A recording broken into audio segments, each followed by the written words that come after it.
Alrighty, everyone. Welcome on back to Thursday Night CEDH, now featuring us on a funny little app. We can't really say sometimes on... I think we're live on other places. We multi-stream. I don't know. What's the rules? I forget what the rules. TikTok. Yeah, you know what? We're screw it. We're streaming on TikTok now. Welcome on over to all of our platforms. Oh yeah, so Thank what's you up, guys so much everybody for joining. watching on TikTok as well. We see people come in and leave. Welcome, welcome, welcome. For everybody else, welcome to your regularly scheduled Thursday night CEDH program, hosted by your lovely commentators, Sean and Jeremy. We are here tonight with Michael on an all Archmage list. Round one, coming on into it. Nasty Nate, Timna Rog, of course. Michael S, always playing that Mardu good stuff.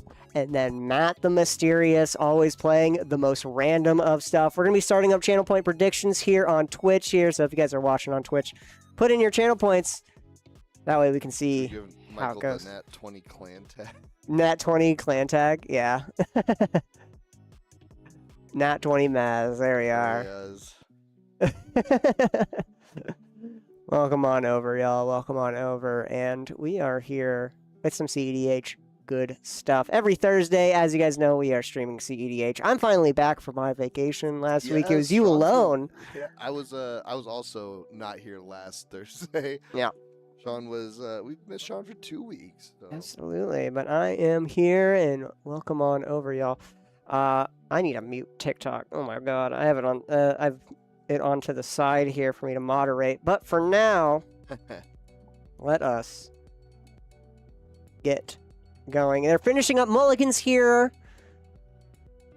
And as they are finishing mulligans, I'm going to be pulling up their commanders over on the side. And Nala, Archmage Ritualist, y'all know and love it. It is a 5-mana 4/5. Legendary creature, human wizard. Whenever another non-token wizard enters the battlefield under your control, if an Nala Archmage Ritualist is in zone or in the battlefield, you may pay 1 colorless. If you do, create a token that's a copy of that wizard. The token gains haste, exile at the beginning of your next end step. More importantly, tap 5 untapped wizards you control. Target player loses 7 life. It's all just a wizard. It's wizard combo. It's got a 1-card combo in it, of course. With our wonderful spell. What's the freaking name of the card? Spellseeker. That's right. With Spellseeker, able to tutor multiple times and get things going, of course. Right next to it, we got, of course, Timna Rog. I'm not going to be pulling up those ones because we know what those ones do, of course. Timna Rog, all about turboing out a win in the Mardu colors. Oh, yeah. A little bit different list than the term Timna Dargo, its own funny little ability of comboing with Dargo and having very interesting cards to sacrifice to Dargo in order to get a win through sacrificing it an infinite number of times, as sacrificing itself repays its commander tax cost, making it always cost 1 red. So if we have something like Bergie out, if we got something like Phyrexian Altar out, then we have a way to infinitely cast Dargo and sacrifice it to win the game. Then lastly, we have Tameshi, piloted by Matt the Mysterious, always playing the most mysterious of commanders. Tameshi, Reality Architect, is a 3-mana 2/3 Azorius commander. It has an activated ability of X and a white. Return a land you control to its owner's hand. Return target artifact or enchantment card with mana value X or less from your graveyard to the battlefield. Activate only as a sorcery. And then whenever one or more non-creature permanents are returned to hand, draw a card. This ability triggers only once each turn, so bounce spells, which Azorius, and specifically the blue color, really likes to do, is bounce things, so you get a little extra fun stuff off of bouncing. So we'll see how that goes for Matt the Mysterious, as he's going to be returning and reanimating artifacts and enchantments in Azorius colors, so it's going to be some good stacks pieces, most likely. Something. Doesn't Matt also play Arkham decks? Yeah, Matt has played an Arkham Daxon list, so he knows the sort of lines that he's going for pretty well. Right now, Michael is finishing up mulligans. Michael S has gone down to 6. Nasty Nate's gone to 7. Matt the Mysterious keeping up a 6 as well. And then lastly, Michael, Nat 20 Michael is keeping 3. We're going to be starting up the timer here, and good luck to our players as they have an hour and 20 minutes on the clock. You guys see this on the top of your screen right here. Round 1. Let's see how it goes. Nat 20 Michael is going to be starting us off with a draw for turn. No pre-games going on. No Gemstone Caverns. No ley lines. No Chancellors. We're going to be fetching with a Marsh Flats. Grabbing up a Underground Sea and playing a Mana Vault and passing the turn. Mana Vault is a 1-mana artifact that taps for 3 but doesn't untap on your upkeep unless you pay 4 for it. A little bit more of like a ritual than it is a mana rock. Nasty Nate's going to be going to turn with a Mana Confluence, tapping it and paying a life to add 1 mana of any color and putting out a Springleaf Drum, as well as casting up Rograk, a 0-drop commander. Tapping Springleaf Drum and Rograk to cast Esper Sentinel, getting some card draw in nice and early. Esper Sentinel is that premium white, almost Rhystic Study-like effect. Whenever an opponent casts their first non-creature spell, draw a card unless that player pays 1 or X, where X is the Esper Sentinel's power, but right now it is 1. Michael S. is going to be doing something similar to MAZ, or Nat 20 Michael, playing out a Mana Confluence into a Mana Vault and Simian Spirit Guiding for a Professional Facebreaker. Professional Facebreaker, of course, being a 3-drop 2/3 with Menace. Whatever 1 or more creatures you control deal combat damage to a player, create a treasure, and then sack a treasure to exile top card of your library. You may cast that. You may play that card this turn. Matt the Mysterious playing out a Mox Amber, and then Michael is just immediately pulling out the Spellseeker combo. Does anyone have anything for it? ETB at Nala, the miscut Spellseeker as well. It'll go below the ETB, so Spellseeker, we're going to be searching out here first. Let's see if anyone has anything, but let me look up the Spellseeker line for you guys. That way you guys understand what Nat 20 Michael is going to be doing. Here we are. Oh, yeah. Spellseeker combo. Here we are. So the 1 combo is a 10-card combo. So, first, the Spellseeker is going to be entering the battlefield, and we're going to be grabbing up some stuff. And Nasty Nate is going to be, not countering, but Orum's Chanting, silencing Michael on this, as he is going to ritual. He's calling the weak, sacrificing the original Spellseeker to make 4 mana. This would continue on to where he gets a whole bunch of cards, and then he makes an infinite amount of reanimation of Archaeomancer and something else, and then swinging on out with Archaeomancer or another funny little card. But for now, we are going to get a copy of Spellseeker and return back into that thing. Even though we are silenced, we cannot cast any spells. Might as well get as much value as we can. We're going to get Unearth from our yard. This is another way for us to start going infinite again. This is perfectly fine. Michael's going to be swinging 1 over at Nasty Nate. Nasty Nate, of course, takes it. Doesn't want to sack his Esper Sentinel to this 1/1 Spellseeker. Then Nasty Nate goes to turn. Nat 20 Michael sacks the Spellseeker. We are here. We are back in the CEDH. Nasty Nate's going to be trying to hopefully maybe win off of this, off of stopping Michael. We're going to be, nope, instead we're just going to go for value here, getting Tymna out. Whenever Tymna, the post-combat main phase, pay X life, where X is the number of players dealt combat damage, and then draw that many cards. So we're going to swing out with Esper Sentinel. Mike's going to take it. Nate's going to draw a card off of that. And then we move over to Michael S.'s turn. We're going to shock in a Godless Shrine, paying 2 life to make it untapped.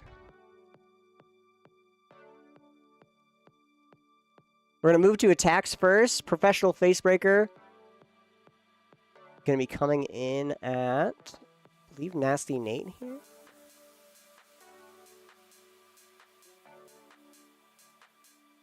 Between all of the players here, Nasty Nate's the one that uses the most life out of everyone, given between Timna and Adnaz and Necropotence and all of the other fun stuff. Michael, I've built this deck with him. I've, seen every iteration with it, obviously, right?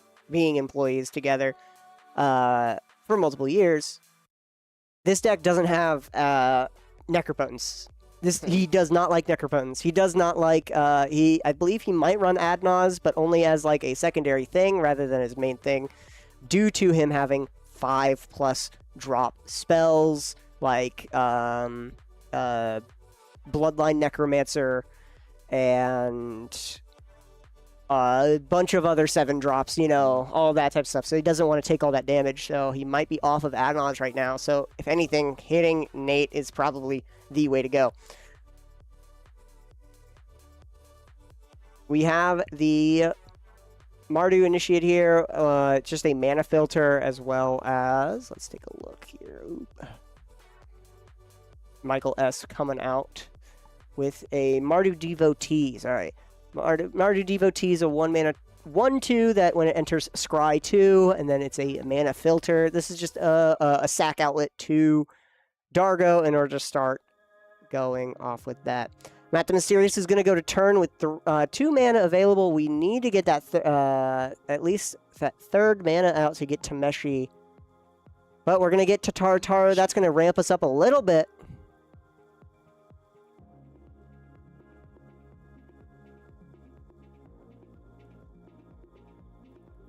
Enters the battlefield. Draw a card. Target opponent draws a card. May draw a card.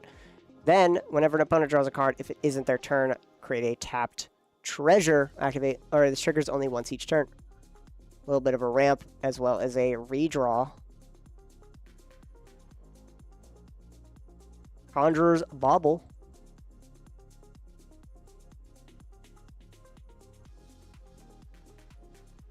Conjurer's Bauble is a 1-mana. Tap, sack it. Put up to 1 target card from your graveyard to the bottom of your library. Draw a card.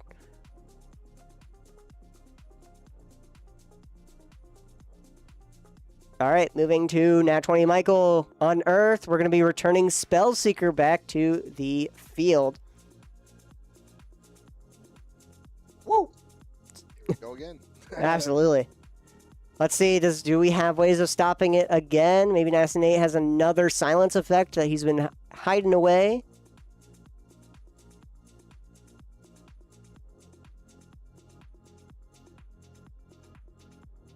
Passing priorities, passing priority.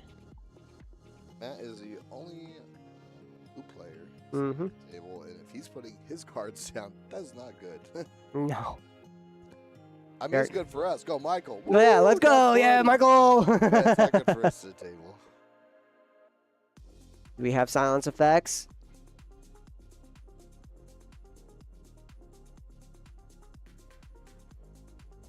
Do we have opposition agents? ETB, let's go search. Once again, we're going to be needing some more cards here.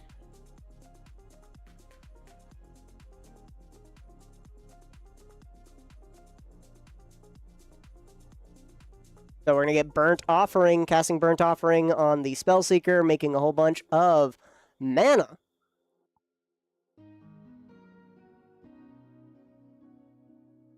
Here we are. There we go. Now I have all of it up. So we have already gotten our Culling the Weak and our Unearth, and we have resolved both of those, getting another 2 searches. Our another 2 searches are going to be Burnt Offering and Finale. So we're going to get Burnt Offering first here. Do we have another way of stopping? Has anyone got it? Doesn't seem like it.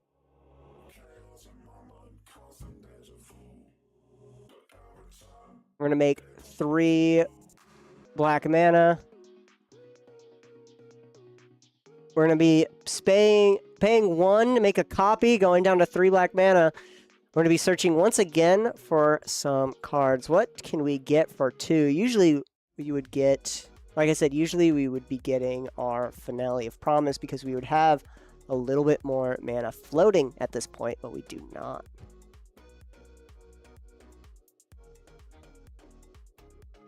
Michael doesn't think he has a win here. Again, he just needed that extra mana from before, but because of that culling the week the response to the culling the week by Nate is unfortunate.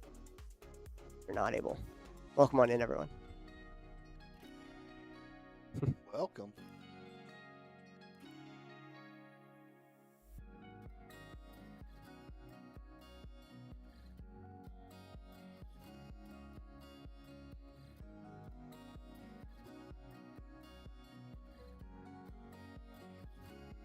Michael's counting up how much he might need. He can continue going a little bit here with maybe like a reanimate Spellseeker and probably some more rituals, like a dark ritual or something akin.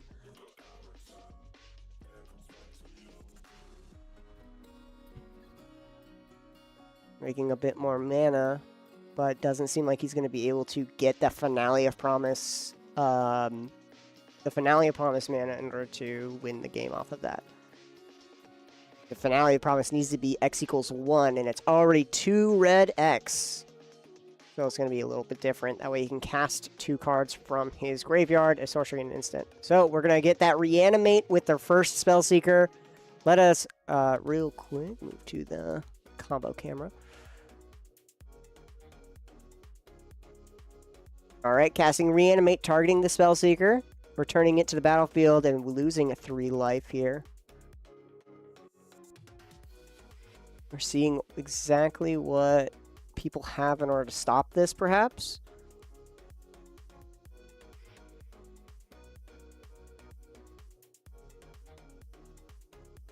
Michael and his Yu-Gi-Oh! Yu-Gi-Oh! Playing that. Yeah.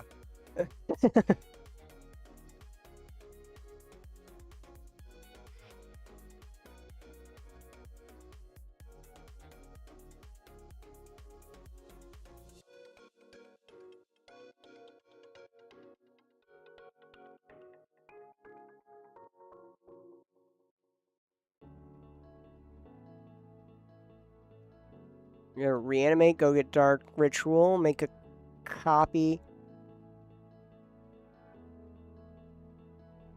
Michael's trying to see exactly how he can win with every how he's telling.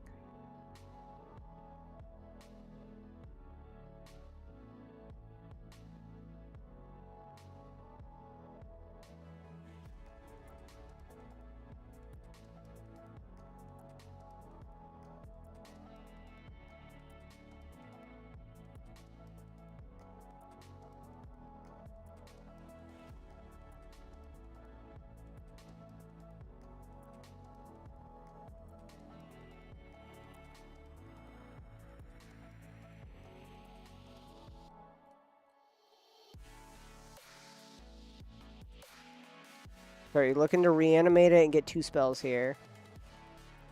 Michael is, not 20 Michael saying he cannot win this turn for sure. Because he was stopped last game. Let's see if we can try to at least get some value enough to last a turn cycle. So we're going to reanimate and let's go get 2 spells. We're going to gnaw trigger above just to show, you know, show some belly here. Show good faith. So we're going to go get 2 spells with CMC 2 or less. Probably grabbing up some counter magic. Most likely something akin to hopefully helping out.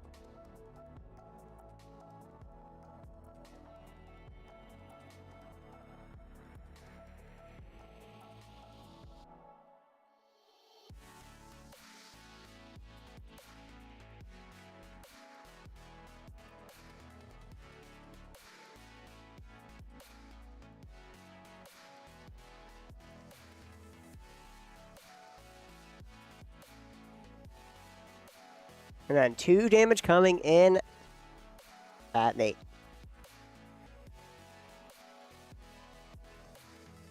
Oh.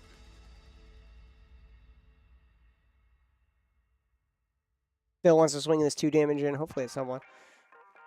Yeah, he just won't attack instead. All right, he's not going to attack, and he's just going to sacrifice those things and pass the turn over to Nasty Nate.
All right, moving over to Nasty Nate's turn.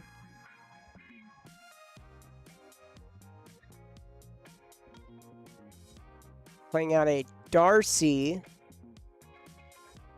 Swinging on in, drawing some cards, and then also we have a Mana Vault. We're going to be milling out a Molten Duplication.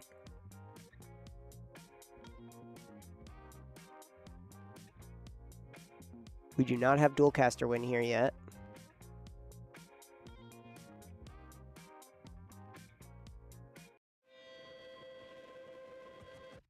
Casting out an Arcane Signet, surveilling one, and putting a land into play. We're going to be casting out a Sensei's Divining Top as well. With our floating mana. We're going to surveilling one. Keeping it on top is what we're looking like.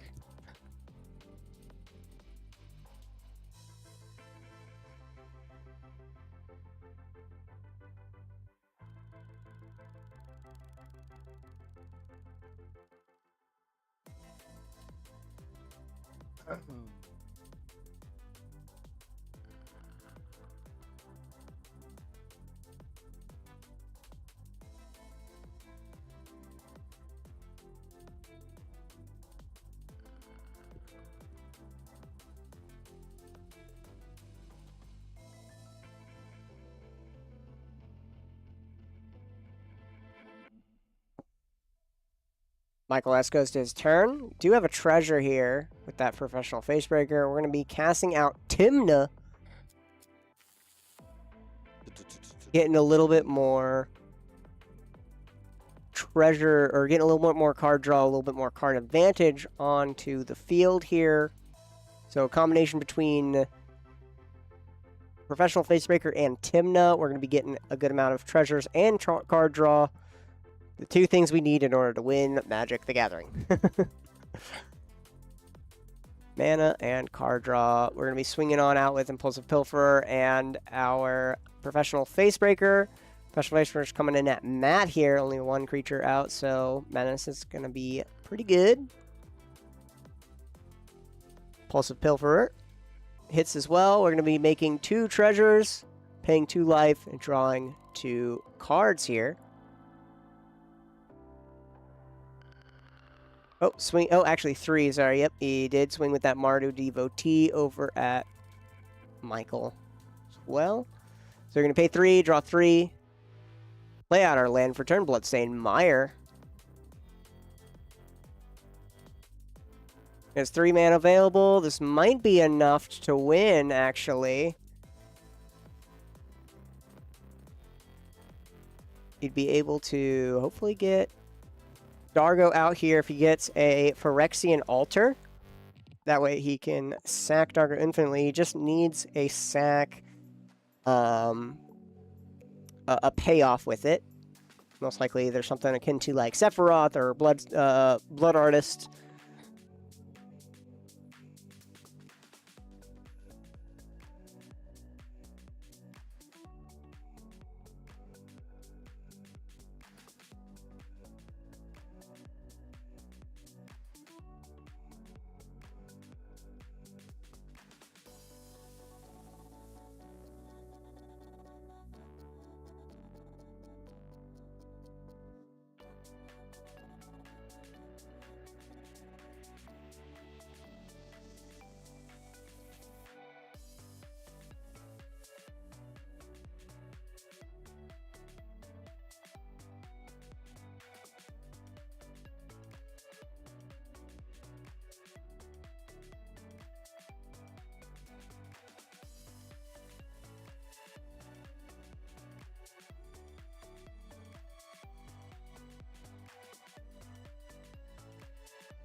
All right, we got that Bergie as well as we're going to be searching here.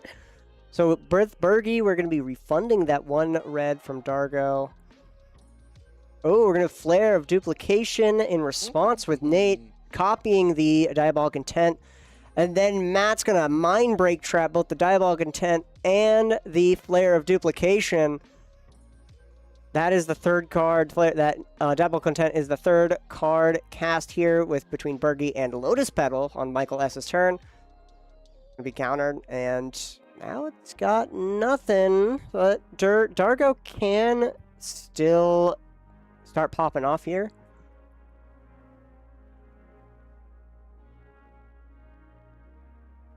Casting out Dargo. We need a sack outlet, though.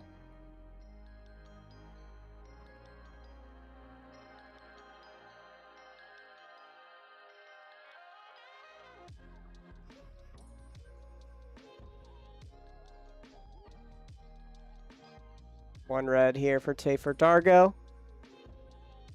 And we pass the turn. Dargo is out on the field. He's still a big old boy, so might as well keep up a big old blocker for when Nasty Nate's going to be coming swinging on in with Tymna.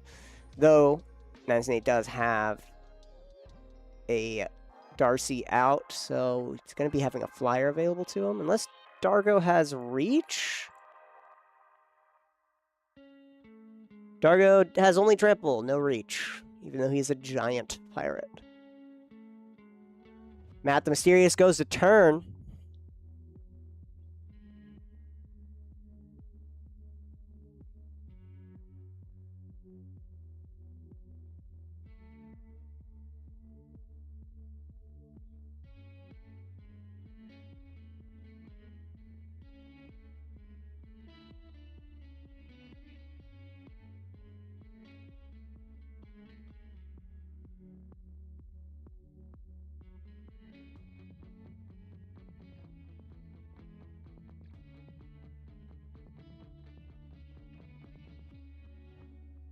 Tezzeret, Cruel Captain comes on down. -3, let's go searching for a artifact. Putting it into our hand. Grabbing a artifact with mana cost 1 or 0.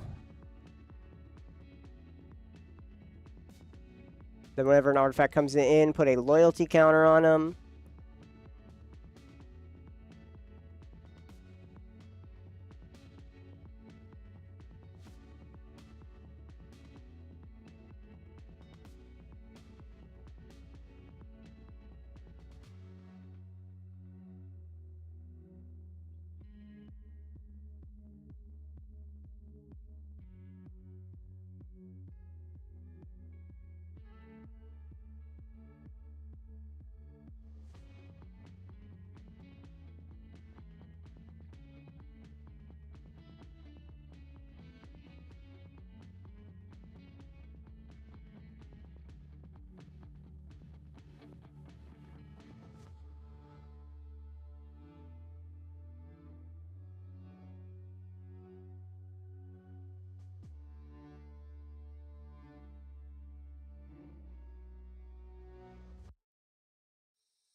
Oh, whoops. Whoopsies. Wrong button. No judge, no judge. Judge, no judge.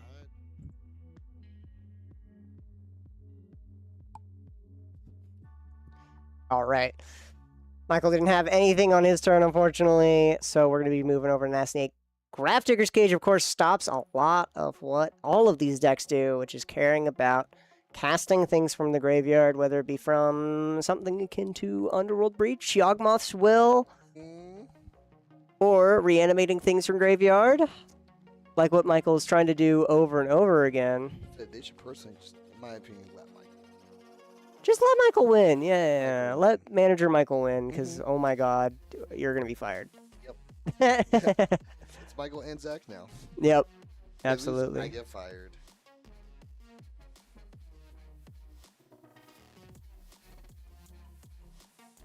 Justice.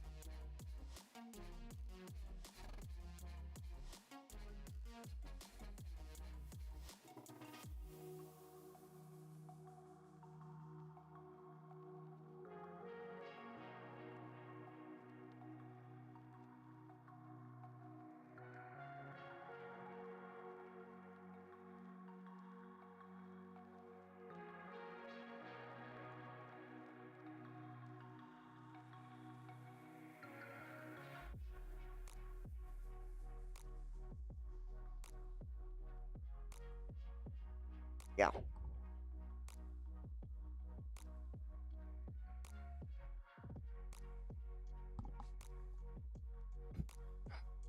All right.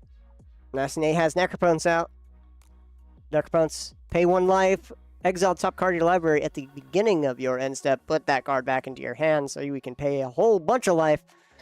Put it into our hand. See if anyone has a response to this. Necroponts is usually a way to win games, especially with something like a Born Upon the Wind, giving yourself flash speed. So you put all those cards in your hand and then cast them all for free.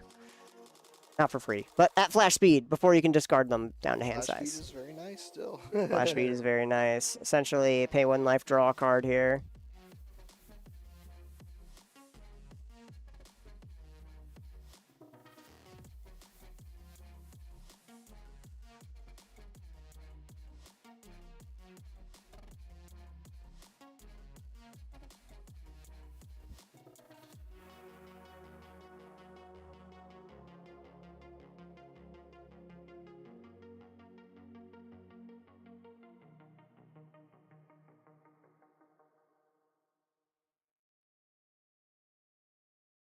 All right, starting to pay some life here. Nasty Nate's going to be getting all the way down to 8. So, going down to 4. Afraid of a lightning bolt, I see.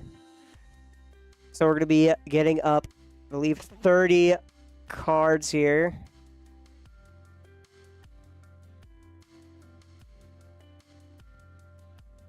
There's the point where we can start silencing here.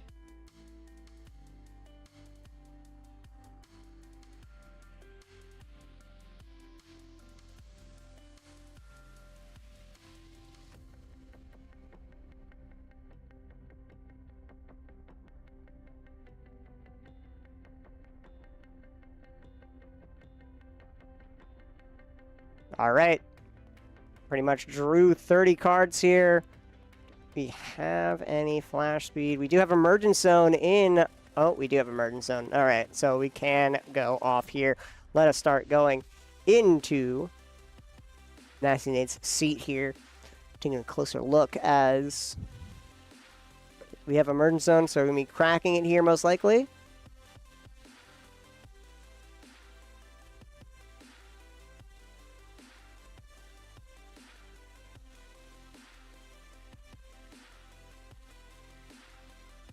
What the heck? Okay, interesting. That's like you can't go. I don't know. Oh no, that was wild. All right, back to Nasty Nate's turn. We sacked that Emergence Zone. Let us start going at flash speed. Lotus Petal, it's the field. Let us surveil 1 from Darcy. We're going to be putting Simeon's Spirit Guide into the yard. Don't need that mana right now. We don't have a way of drawing it.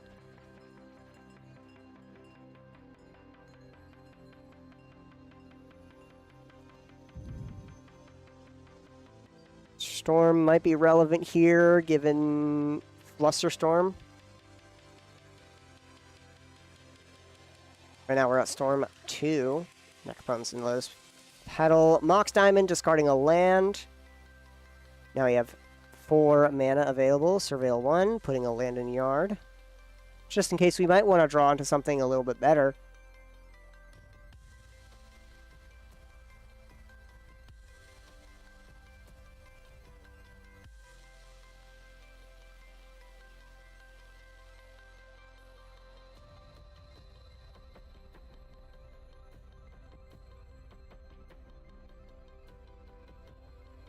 Nice and me taking a look through his hand.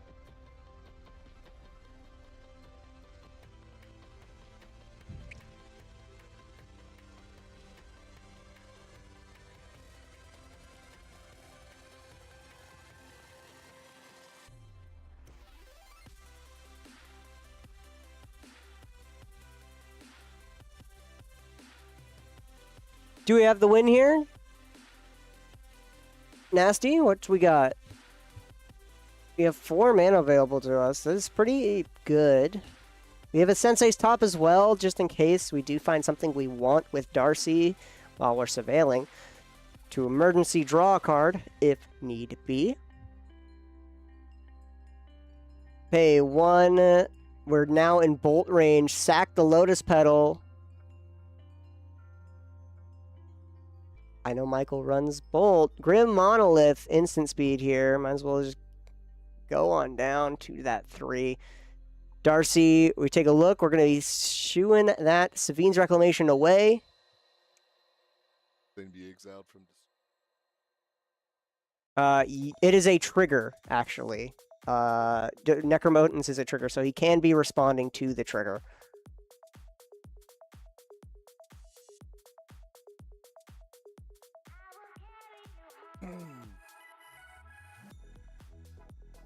So we let it resolve here. Maybe Cabal Ritual.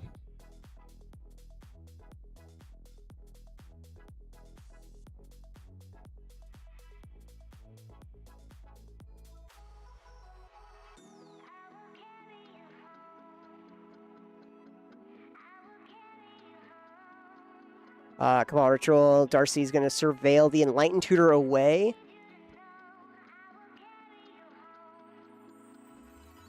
Making 5 black mana, as we do have Threshold. Using 2 and one of the colors floating from Grim Monolith, we're going to be casting a Demonic Tutor, milling another card, a land, and then let's go start searching.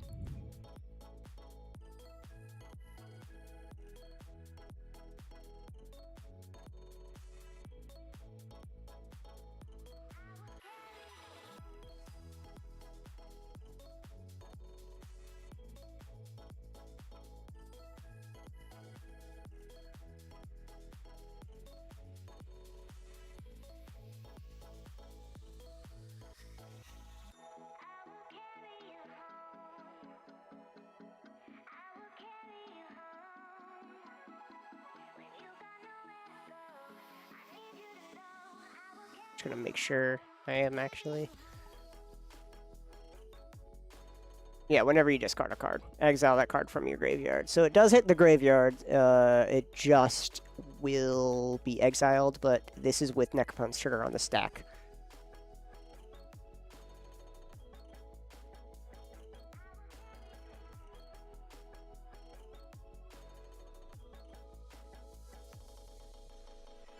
So do we have, I believe, enough here, especially when it comes down to tapping Mox Diamond in the colorless for Underworld Breach?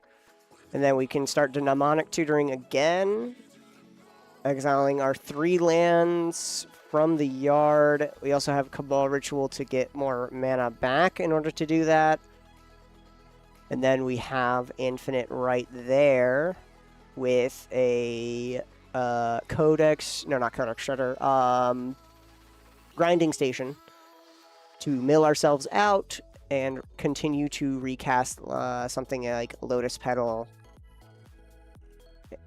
Milling us for another 3, cast Lotus Petal, mill us for another 3. We can also start milling with mana positive, like a Mox Opal. We have LED. We're going to be milling another land.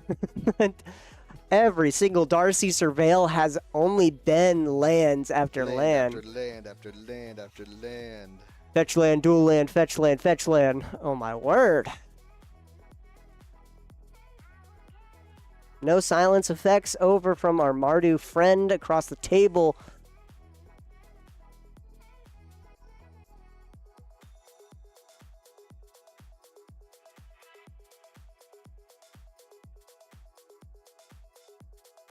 Everyone knows pretty much what's in store. We got Bergie in hand, I can see. Where's our Underworld Breach? The Nasty. Probably in our hand. We also have Entomb here in our hand, so we can start going off a lot easier. Aetherflux Reservoir. Probably do a Bolus of Citadel combo we can. Ooh, using 2 mana. 1 black and 1 colorless. Let us start with a Felwar Stone. Surveil trigger on Darcy. Take a look at the top card. We're going to be milling out a Wishclaw Talisman. Ooh. Move past that. Surprised we don't try to draw it with Sensei's Top and use it. I guess we're pretty tight on mana. Static Prison. We're going to exile something. Oh, a Grafdigger's Cage is still out here. That is perfect here. Exile, non-land permanent, and opponent controls. And then you get 2 energy.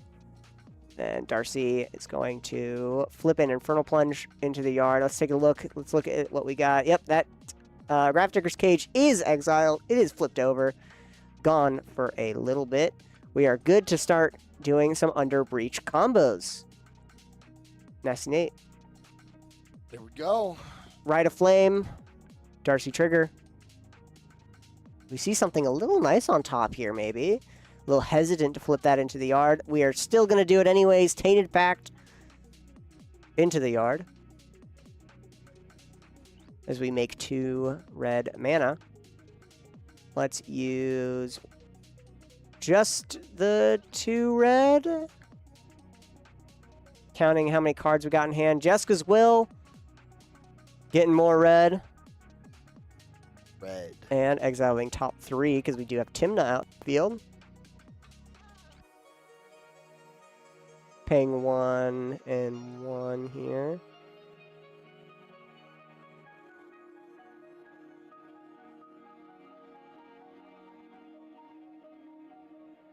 Paying 3 mana total. Oops. Because he did tap the Felwar Stone for it.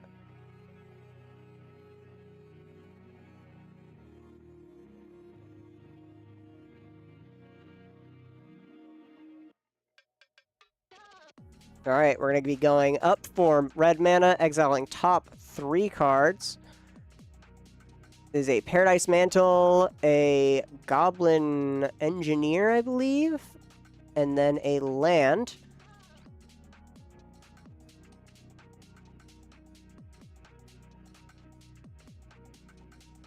We're going to cast Bergie.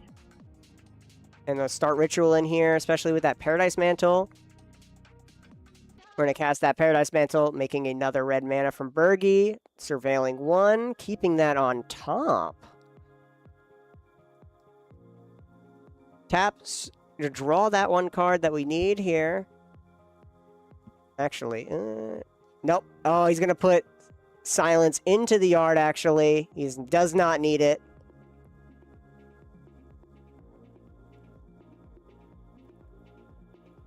Take a look once again. As we entombed, Michael looks like he entombed in response to something.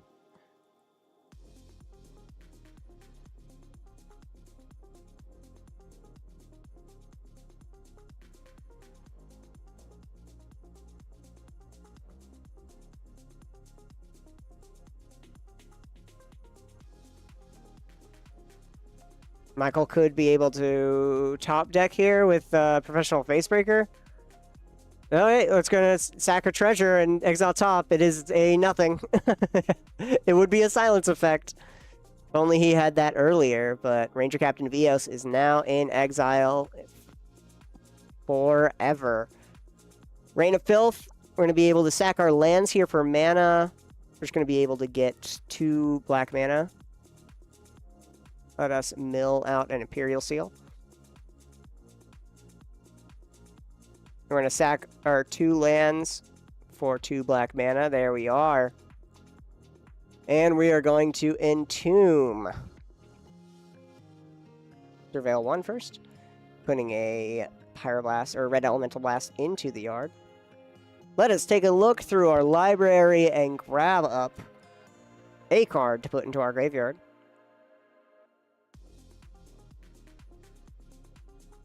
Citadel. Yep.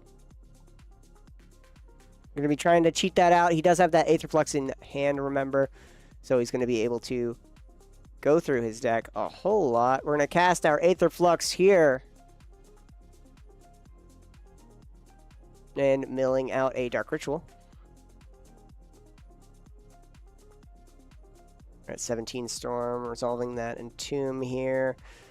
Trash for treasure, sacrificing a artifact to return an artifact from graveyard to play. This is a way to cheat out our Bolas' Citadel.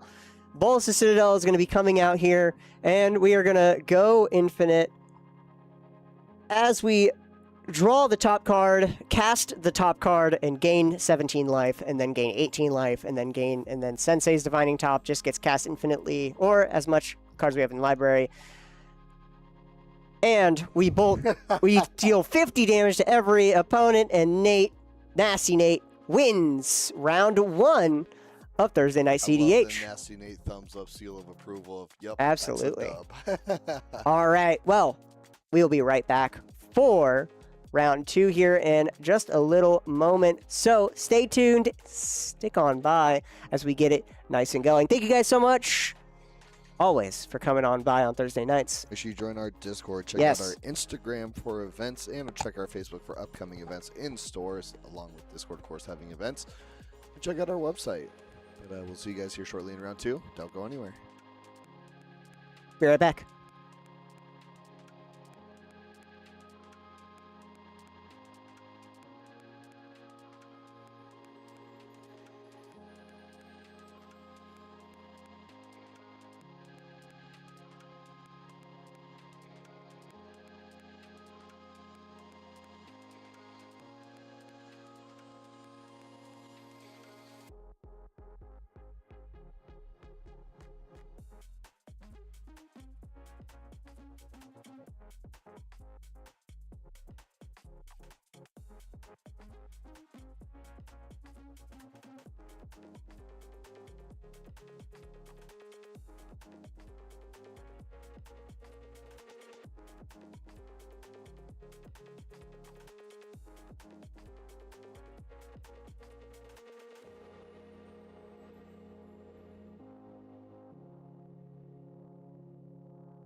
Do I wanna try?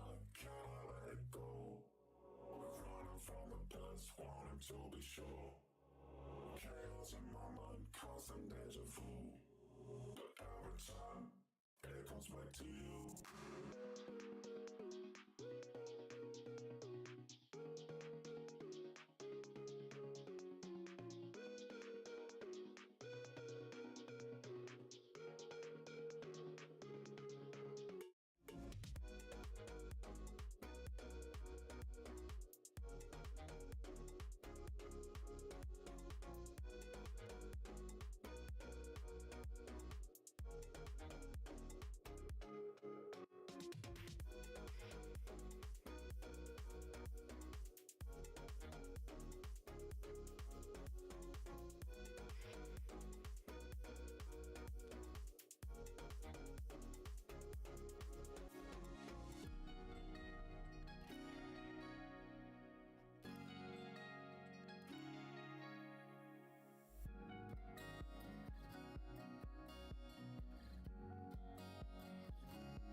Alrighty, everyone, welcome on back to round not 3, oh god, round 2 of Thursday night CEDH at Natural 20 Games. Welcome on back. We are here with Derek the Machine on some good old loot, the Pathfinder, value, food chain, fun stuff. Next to him, we got good guy Joe on Jin Sakai, Ghost of Tsushima, Esper, combat damage, value. Troy's cousin, true. Across the table, we got Mr. LV on Rog, Psy, Grixis Turbo. Then lastly, we got Curran, the villain, watching the Knights game on the side. Playing Choco, Seeker of Paradise. Right now, we are tied up in the Knights game, by the way, guys. OT. Absolutely, we are in Knights, overtime. go. Let's go, Golden Knights. Rooting for our Vegas boys. We don't talk football here. We talk hockey here in Vegas. We don't really talk about our football team. We don't even have a football team. Oh, wait, we do. I forgot. Yeah. Yeah, no, we don't. Yeah, We basically don't. we don't got one, all right? We got a football stadium. It looks like a Roomba. Yeah, it's like we got a nice stadium. That's about it. Yeah, you can call it looking nice. Derek the Machine's going down to 6. Good guy Joe keeping up a 7. Same with Mr. LV. And then lastly, Kern the villain. I have no clue. I think it looks like it's a 6. Let's start the game. Why don't you know, Sean? Good luck to our players as we start things out. With Derek the Machine going first.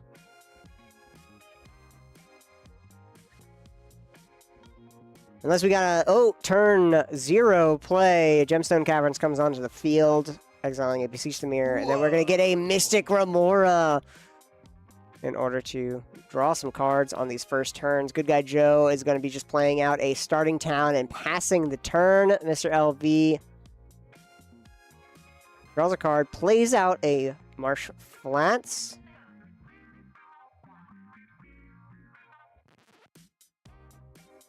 Roger. Roger comes down. Yep. Roger. Or hits the field. A Springleaf Drum. In order to hopefully get some more mana going on. Do we have any more? Unless we want to keep some stuff up here for interaction. We do. We pass the turn over to Curran. Curran goes to turn with a Fetch Land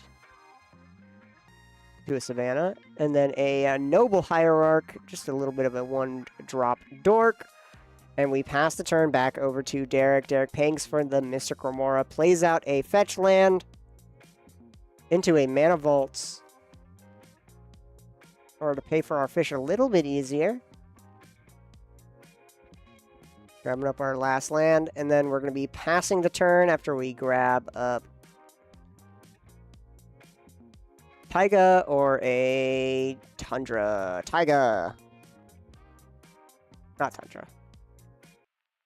Forgetting. Oh, let's start predictions. I forgot. There you go. Uh-oh. You guys have 10 minutes to predict on who's going to go. You've guys seen some game 1. Some turn 1s, especially with that Mystic Remora. I think the favorite right now is Derek, but who knows? Mr. LV might be setting up for something right here quick.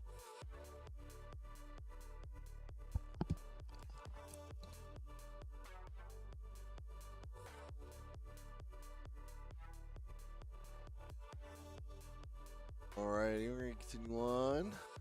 Sean has to step out for 1 minute. What do we got here?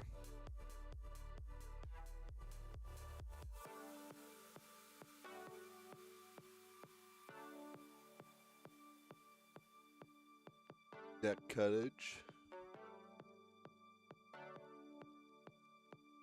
Counterbalance coming out for Good Guy Joe.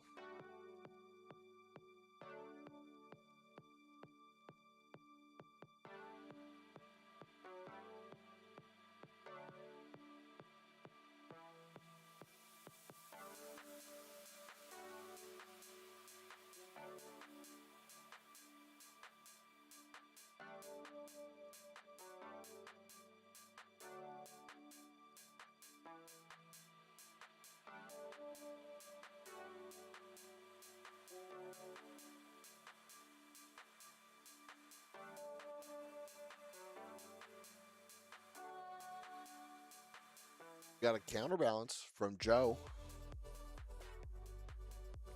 I mean, that is kind of what Jinsakai is trying to do, is be a little bit more control-y, especially with the just card advantage that you get from Jinsakai. Jinsakai himself has, whenever you deal combat damage, draw a card. 3 possible counters spell as well. Yeah, Repeatedly. pretty good. Got a Pyroblast, of course, though. Pyroblast is going to be stopping that counterbalance coming down instead. Mr. LV's got the perfect response. That's why he kept up that Rog. Springleaf Drum. None.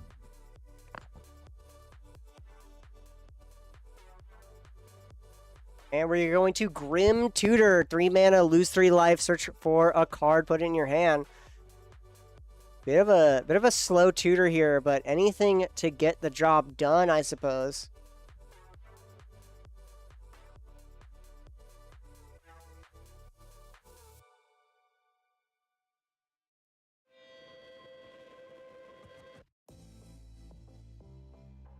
Current the villain, of course, goes to his own turn. Untapping with 2 mana, drawing a card. A lot of people are set up completely ahead of Kern right now. He needs to catch up in some way. Try to get his secret commander out. We'll be seeing his secret commander here soon. I wonder what it could be. What's a Bant bird? What could be the Bant bird that's a highly competitive commander? Wan Shi Tong. Might be Birds of Paradise too. Yeah. Birds of Paradise, true. We're gonna fetching a Tundra here, grabbing up our 3rd color. I think we.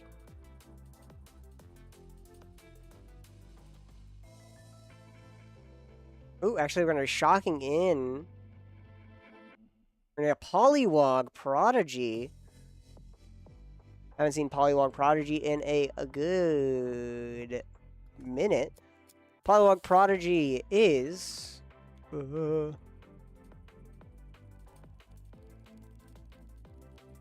where the heck is it?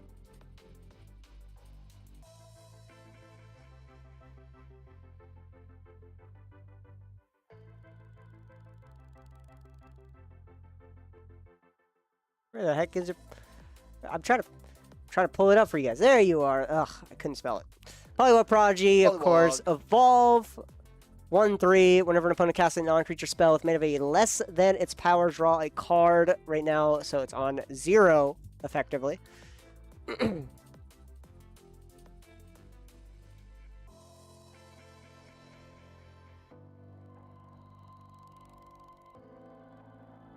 machine is paying for the fish. Moving and passing turn to Joe.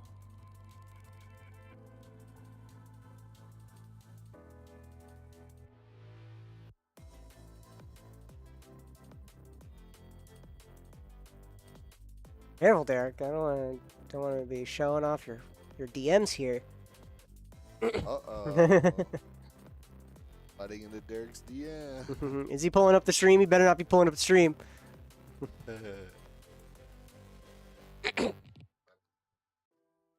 True. Well, no, he'd have the Knights game right there, though.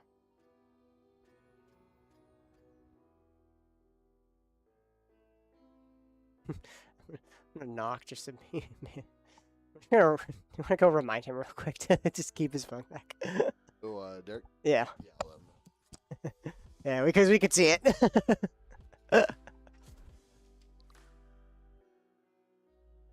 We do got food. Is that food chain? No, that's not food chain.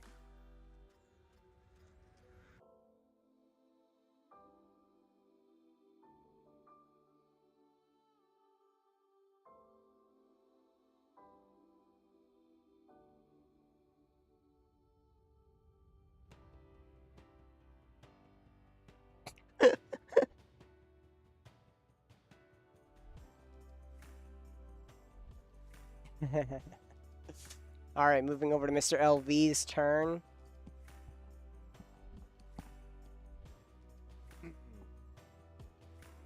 Got that Witchcloth Talisman over on Joe's side of the field. Able to start searching for some cards here soon. Get some value going. Maybe an Adnaz or two. That'd be pretty good. Pretty spicy. Adnazes are always fun. Mr. LV, of course, has 3 mana still available to him. Ooh. Ooh, culling on our Roger here, making 4 black mana. We have 6 total now. Using 5 of it, hopefully, to Adnaz? Sounds like it.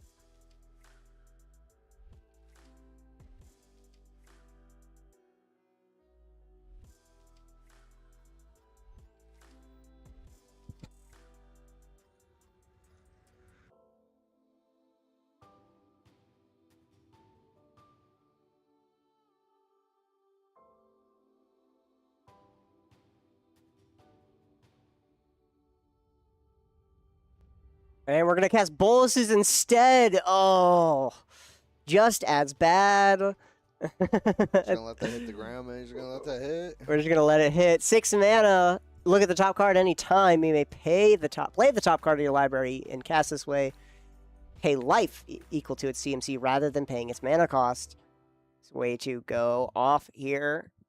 Director Machine, of course, going to be drawing a card with our Mystic Remora, and it gets countered with an offer you can't refuse. 2 treasure tokens. 2 treasure tokens.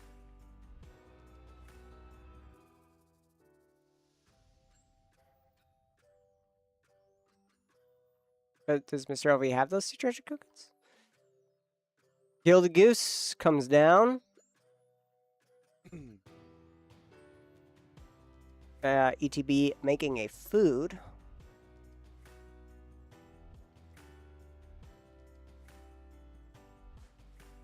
Shelby's just trying to find his treasure tokens.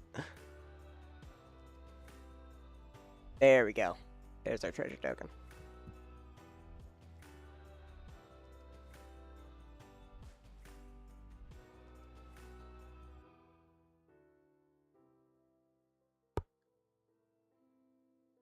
Oh, Curran accidentally dropping his City of Brass onto the field. Oh, no, look. No. Director Machine goes to turn, sacks the Mystic Remora, and we play out a Kinnan. Oh, careful. Kinnan comes down onto the field.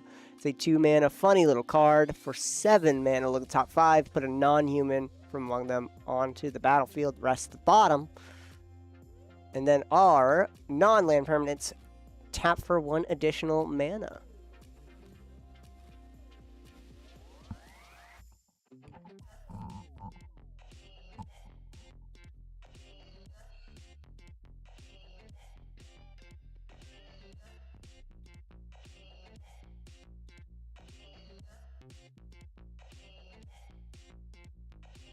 Five mana. We're going to be putting out Loot. Pathfinder. Loot Pathfinder has 3 exhaust abilities. For green, add 3 mana. For a blue, draw 3 cards. For a red, deal 3 damage. Can only activate each of these once until you're able to blink Loot or return it and recast it. Some way of just resetting Loot is the only way to reactivate an exhaust ability. It has double strike, vigilance, and haste. Makes it a really good, surprisingly a really good Voltron commander.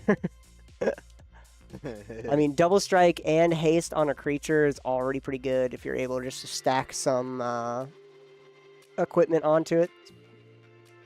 Seems like it'd be fun. But for right now, it is just used for value, as it's able to do the 3 things that we need, which is remove problems, draw into more ways of removing problems or a win, or making mana to remove problems or make a win.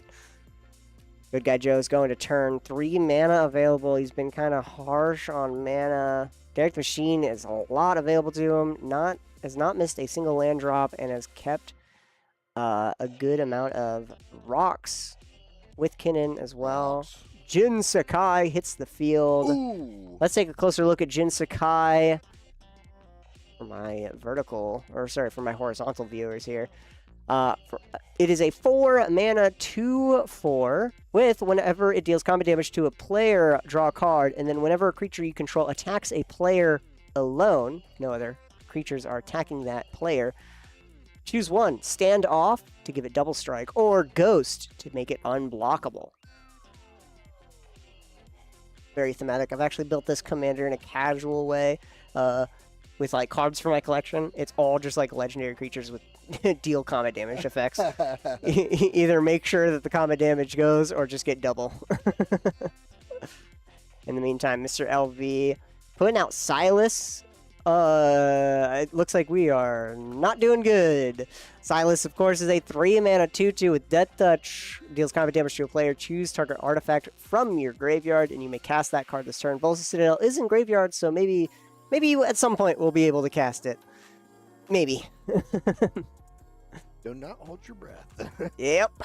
As pretty much the only target that we want to be swinging at here, even though it's a 2/2 Death Toucher, people will be perfectly fine with not letting Mr. LV have a Bolus Citadel.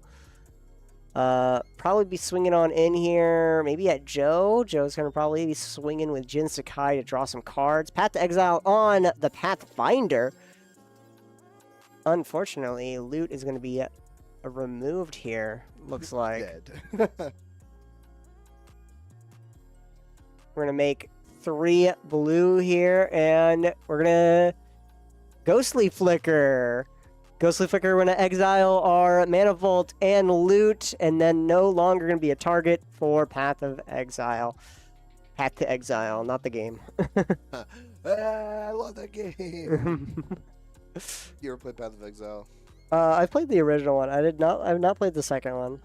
You had to pay like a lot or something like that to get access early. Yeah. To the second one. Like, man, I played the crap out of the first one, and one of my friends gave me access to the second one. I was like, oh, sweet. Never touched it. I know. I've not touched it either. Seems like it's fun though, but It looks fun. There's got to be a good season that's like, okay, I want to sit down and play. yeah. That's usually how Path of Exile goes.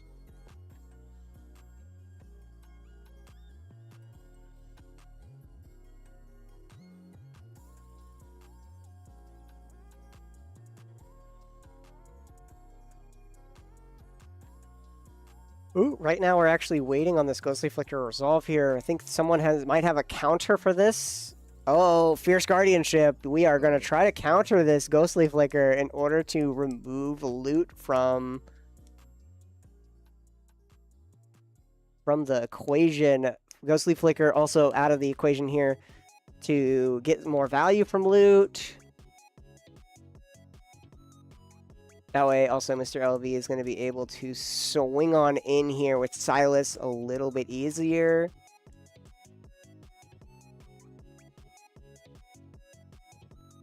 And then we're going to Force of Will. We're going to be getting rid of a lot of things in order just to save loot from a Path to Exile. 1 white mana from Curran, and he has ripped out not only 2 counterspells, but also a Ghostly Flicker and a Displacer Kitten. Oh my word. Silas Wren, Mr. LV is going to be playing even more counterspells. Daze in response. Daze targeting what? Daze for targeting the Force of Will. He does not have a way of paying for it. So Curran, for 1 white mana, has ripped 3 whole counterspells out of everyone's hands. We call that value. That is absolute value right there. Curran is back into a good spot as well. Pretty decent. Curran goes to turn. Draw a card.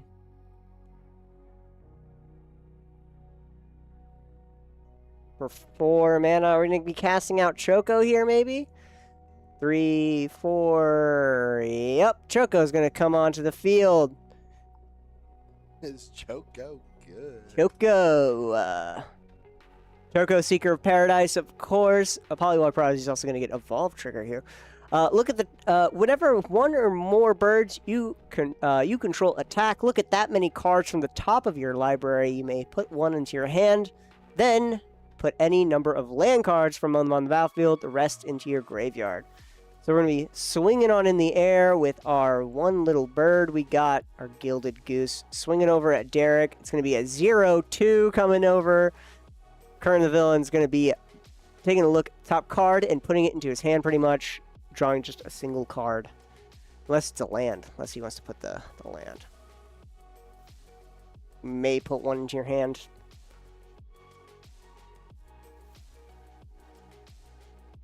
By way of ramping.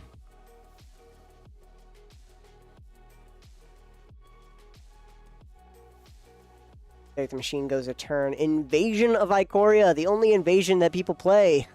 Yep. Unfortunately, invasion is also the only thing I can't freaking.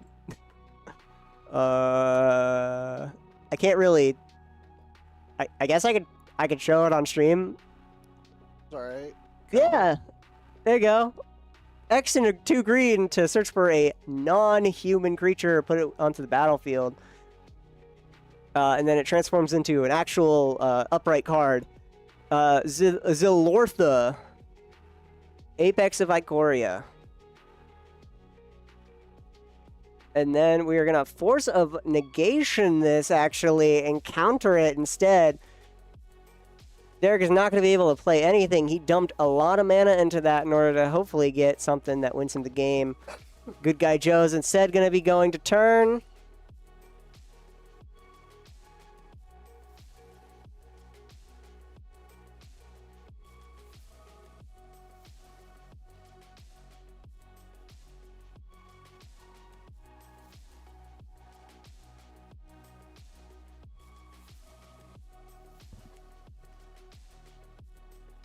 Good Guy Joe going to turn here. Drawing a card. 4 mana available with a Wishclaw Talisman as well.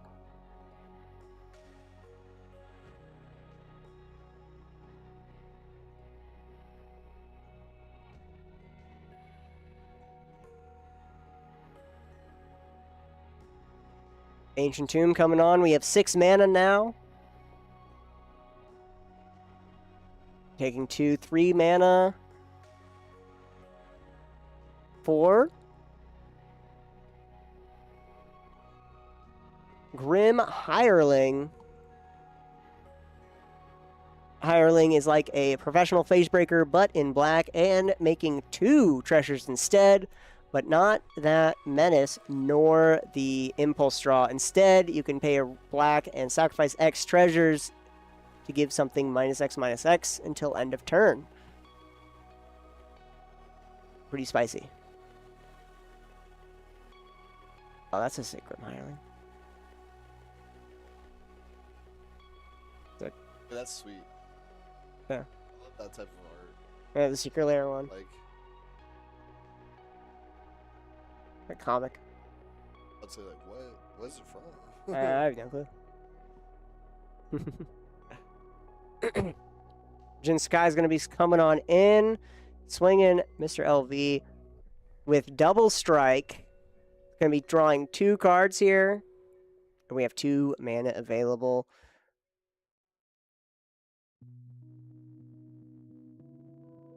And then we're going to be making also 2 treasures for each swing, so we're going to make 4 treasures. We're going to be given that. There we go. Sure, it's nice and accurate here.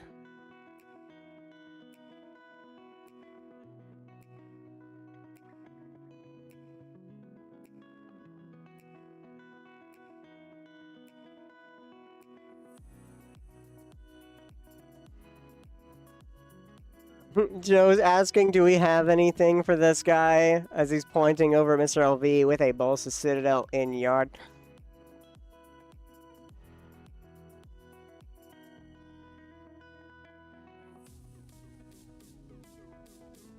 Joe might have to search for a an answer here with the... No, instead we're just going to be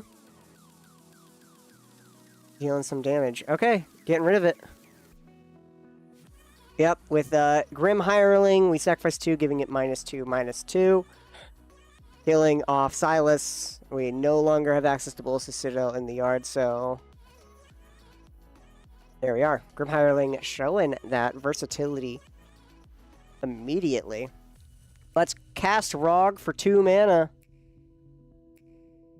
We have already sacrificed it once, so we're just going to get more cards out here. Mr. LV is pretty much dead in the water as a lot of resources has been used.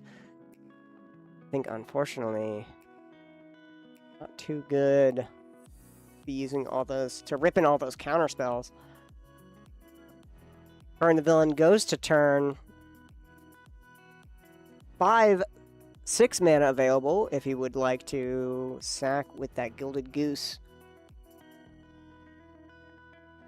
We're going to be swinging on in at Derek with our Commander and our Gilded Goose. So that's going to be, we're going to look at the top 2 cards. Put any land and put any 1 card in hand. Put any land on the battlefield and then the other into graveyard. I see a Mindbreak Trap and an Arcane Denial.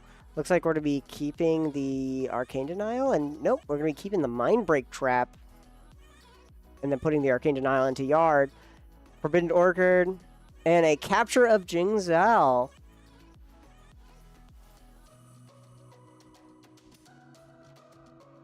Capture of Jingzhou is a 5 mana sorcery. Take an extra turn. Nice and simple. Bryn's going to try to dig through his deck even more, trying to find his one funny little secret commander. Take our extra turn. Untap. Upkeep. Draw for turn. Moving to combat. We're going to be swinging birds over at Derek once again. Taking it. Swinging. Let's take a look at the top 2. Put 1 in hand. Lands to the battlefield. Rest of the yard. Put Voice of Victory into the yard here. Grabbing up the other card. Couldn't quite see exactly what it was. Put out an Otawara for our land for turn. We have another extra turn spell. That'd be funny. A Dranith Magistrate stopping any cards from being cast, not from hand. Opponents can't cast spells anywhere other than their hand. That is creatures are command zone.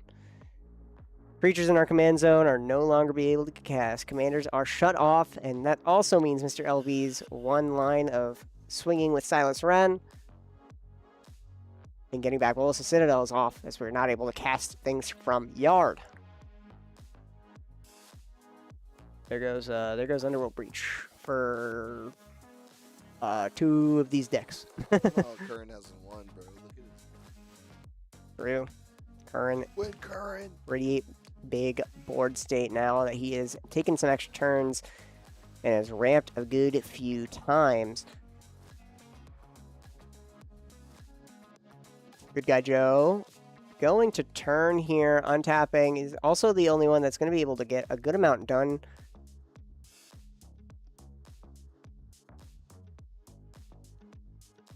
Trying to get around the Dranith Magistrate.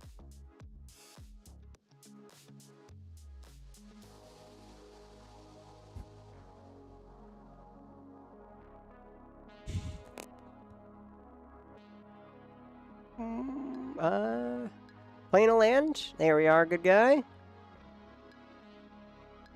8 mana available.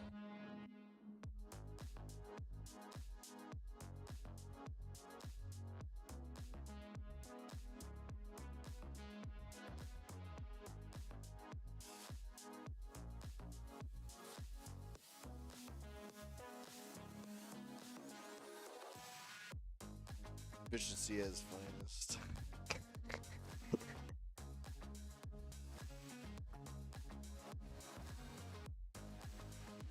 Counting up right now, seeing what we got on the field. Joe might want to be swinging on in, trying to get some licks in. Grim Hireling, as well as killed off the Roger. We're just going to swing Jin Sakai back over at Mr. LV. Keeping him off of that Adnon's mana right now. Joe is just using him as a punching bag to make treasures.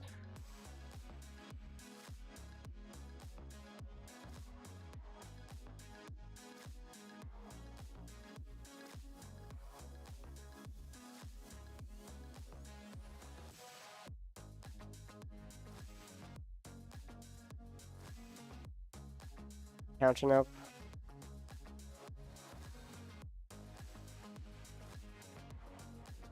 Counting up our mana, and then we're going to be casting a Bolus Citadel of our own. Oh.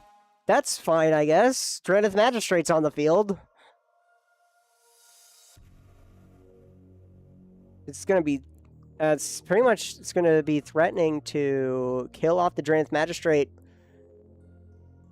with our Grim Hireling. It is boltable, so we do have enough treasures to sack to it.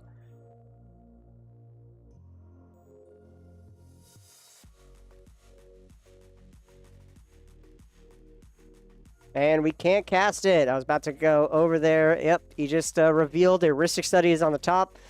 We can easily kill that, Joe. Just kill it with Grim Hireling. 1 black and 3 treasures gets that Granith off the field. Yep, cracking all of the treasures and killing a Dranith. There we go. Now we are able to cast things from the top of our library. Let's start popping off here. Let's take a look at Joe's field as he goes into it. Heuristic Study. And we immediately hit a land. We have 1 mana and a Wishclaw Talisman, so we could go for a search here. Taking a look at the field again.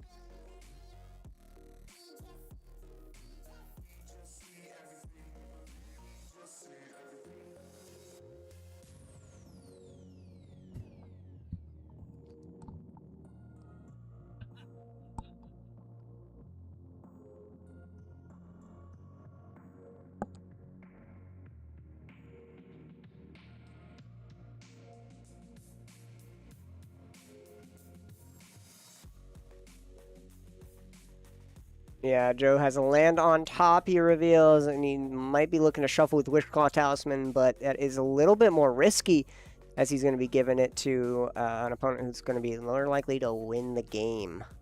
Mr. LV goes to turn with no commanders out in the field. They cost so much, and only 2 mana.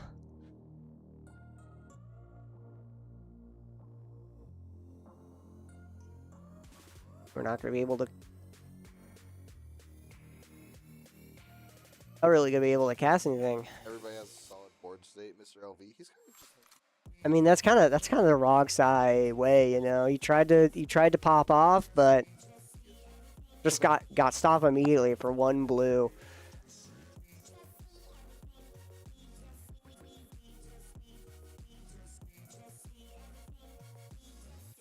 Turns going to turn here with Choco and our Gilded Goose.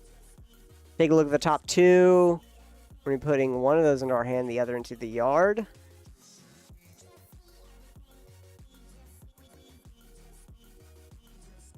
Me when I recon directive.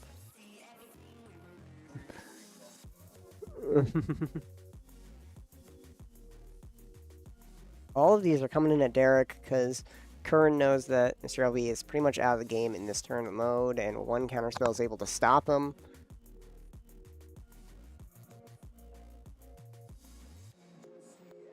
Can't really give a Forbidden Orchid creature to anyone except for maybe Derek, but Derek might be able to use it to chump block, which is fine for the most part. Rather get him down as much as we can, though. I see a Wargate in hand. That is a way of searching out for a creature. Mana value X or less. It's X and Bant. And then another funny little card. I can't really tell what it is. Panharmonicon? Apparently he's counting up exactly what he has on the field. He might actually have win here with a... He's got Bloom Tender, which taps for 3 mana here. Yep, we're going to be getting the Wargate to hand here. Bloom Tender. Yep, we are able to get Derevi if need be. Secret Commander. Sorry, I revealed it. Oh, no. Oh, no. Spoilers. All right. 1, 2, 3, 4, 5, 6. 6 mana. Going to be X equals 3 here for Wargate. Wargate is going to grab up. Or actually, I think it's a permanent. Yep, it's a permanent, not a creature. I'm grabbing up a permanent with CMC costs X or less. Some people are going to be drawing some cards here, especially for Rhystic Study. Got any counter spells?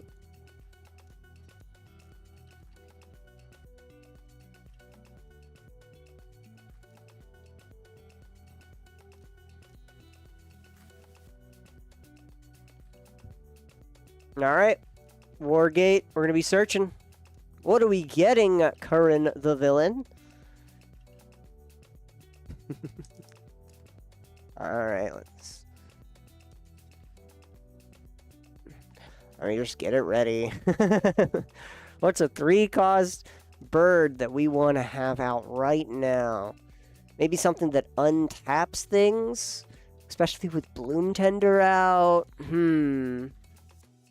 And we Endurance.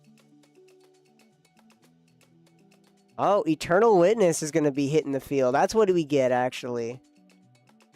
But we Endurance. In response, Derek is going to be getting rid of the graveyard and shuffling it to the bottom of Curran's deck.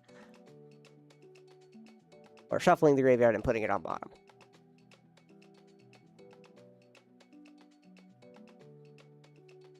Oh. Did he just shuffle? 1 second.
On fixing board state as Endurance says, put the cards to the bottom of your deck.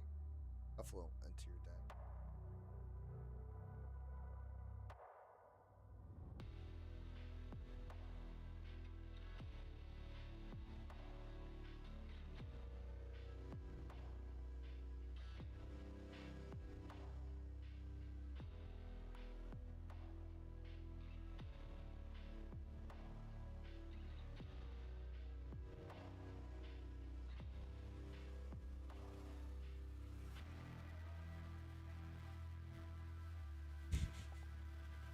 And fixed. I knew as soon as he picked up his deck, I'm like, oh, he's shuffling it in. So, yeah, Endurance is you randomize your graveyard to the bottom of your library, not shuffle it into your library. Unfortunately, Derek's going to be going to turn here. We got a gamble out in the field. Looks like we're gambling for something. What are we gamba? Be drawing one from Polywog Prodigy.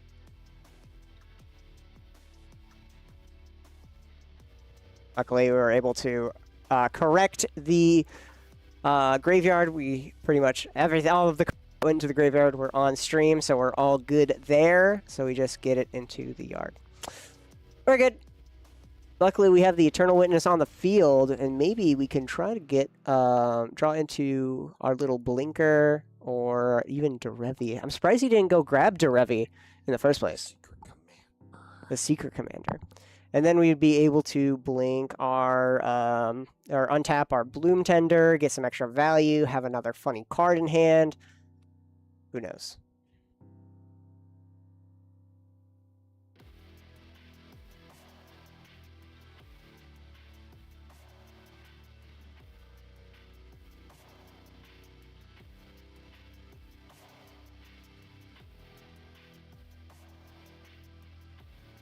All right, gambling. All right, ooh, 6, and we flip over a called shot. I forget. it's a card. Either way, we get an Underworld Breach onto the field. Underworld Breach, of course, being the combo here. Drans Magistrate's off the field as well. Thank you, Joe, for taking care of it. Underworld Breach comes in. Do we have any counter magic here? Anyone's got anything? We got a delay.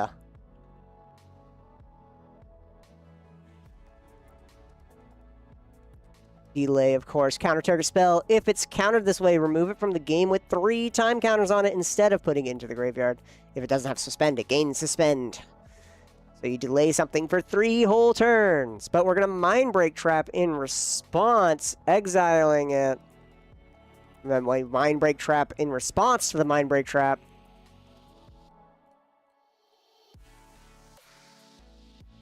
And we are able to stop the Underworld Breach. All set.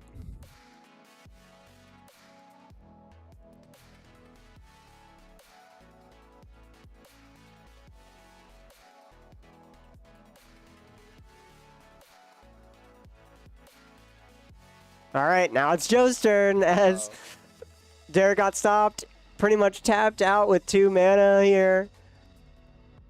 Curran's tapped out with 1 mana available. Mr. LV is the only one able to stop, but who knows? Yeah, I don't think he'll be trying to king make anyone here. If he stops someone, then he doesn't have anything to help himself. Bolsa Citadel is now unlocked. Joe's able to play off the top of his deck pretty easily. Let's take a closer look at his seat for my horizontal viewers. As we're going to be starting to hard flip a whole bunch of cards onto the field. 28 life to play with.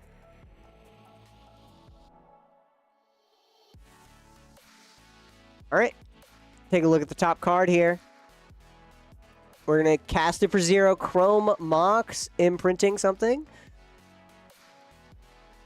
Luckily, Kern's going to be able to draw a card here with that Polywog Prodigy.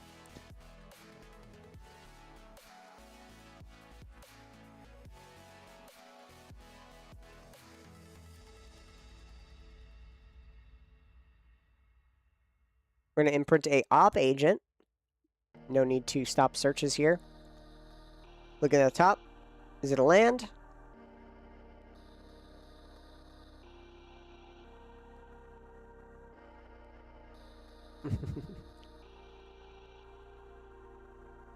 See, he's going to be trying to win here.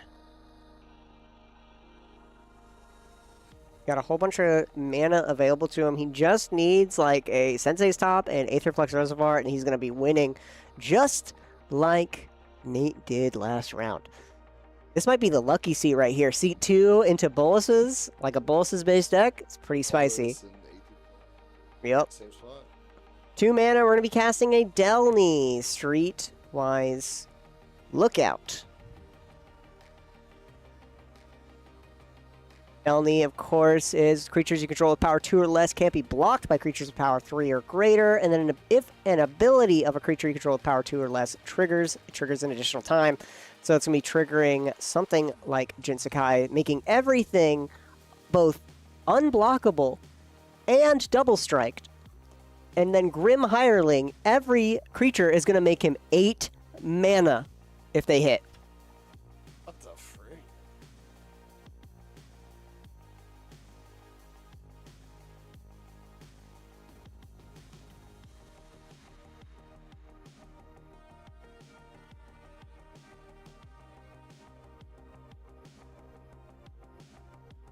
Joe have it? Does Joe have it?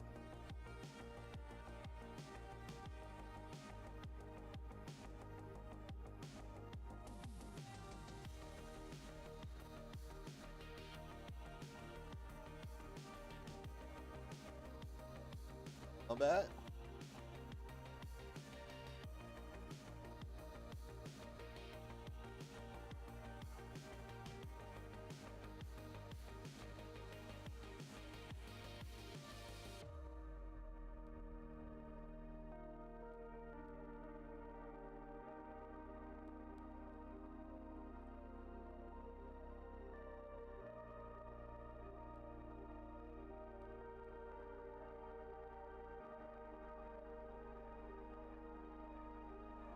Okay.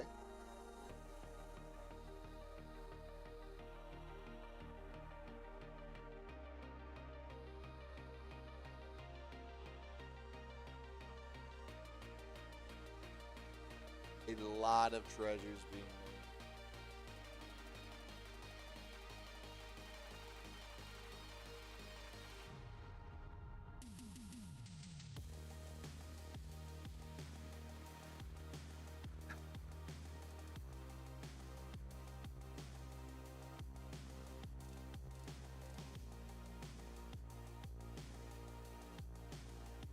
It's the first 4 treasures.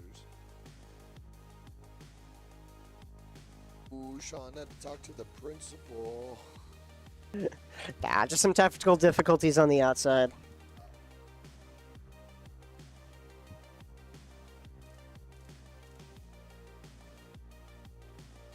All right, back over to the game as we swing on in. We make a whole bunch of treasures. We draw a couple cards. Should be drawing like 4 cards from Jinsakai alone. It's kind of gross.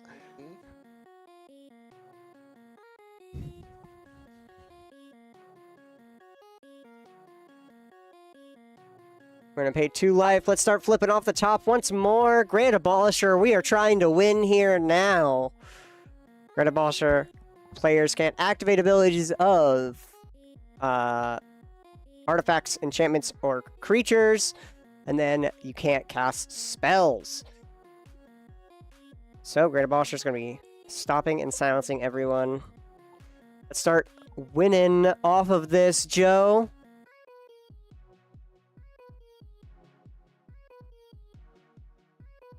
Not Joe. Yeah.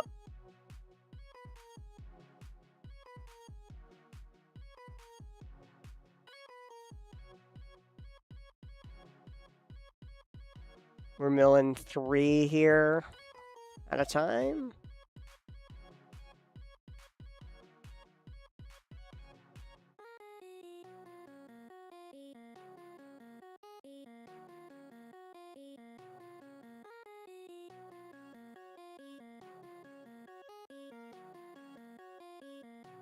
Oh, there we go. Yep.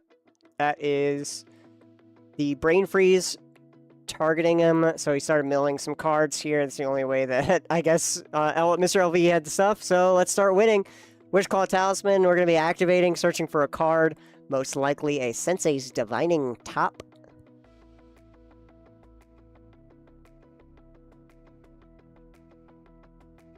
Even if oh, actually, Boseiju might be able to stop Joe here. If he allows Curran to draw from Polywalk Prodigy. So we're going to be taking a look, trying to find a funny little card.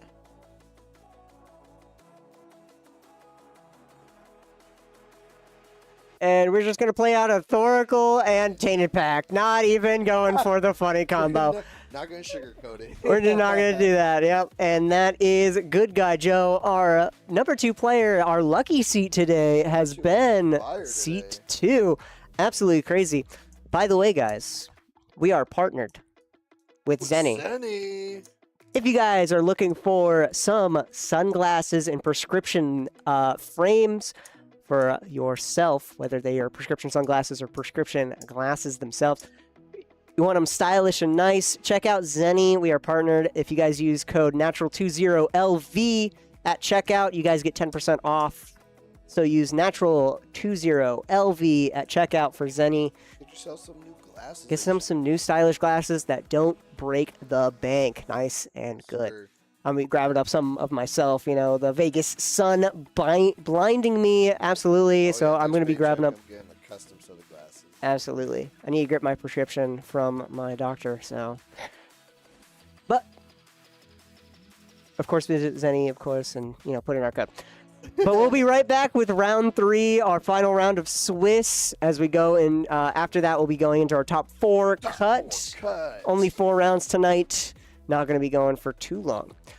Check out our socials. Check out our website. Check out our bar.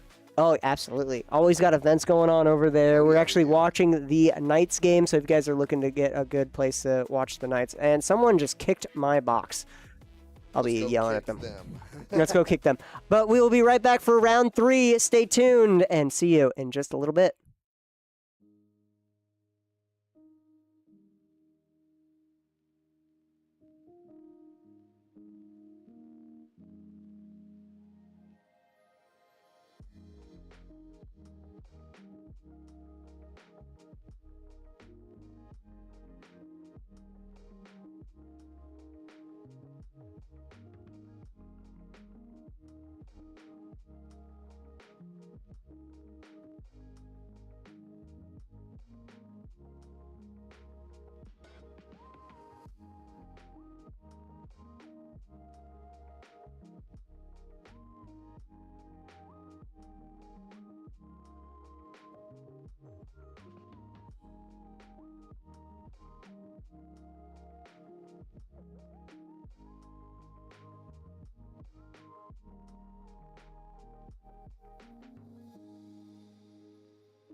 Do I wanna try? Can I let it go? We're running from the past, wanting to be sure. Chaos in my mind, constant deja vu. But every time, it comes back to you.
Alrighty, everyone. Welcome on back to round 3 of Thursday night CEDH. Woo. Nice chill time here as we are getting it ready. This is the last round of Swiss, and we got a quick one for you as we have, starting up predictions, showing you guys who we're playing with. We got Mr. LV on Rog Sai, diagonal from him, Rog Sai again on Kaon the Slayer. In the last seat, Troy the Silent Assassin on a zombie. And then diagonal, Mike D on a Nala, Archmage Ritualist. A different Mike. What is with Michelson playing in Nala? It's like our third mic today. Is our third mic?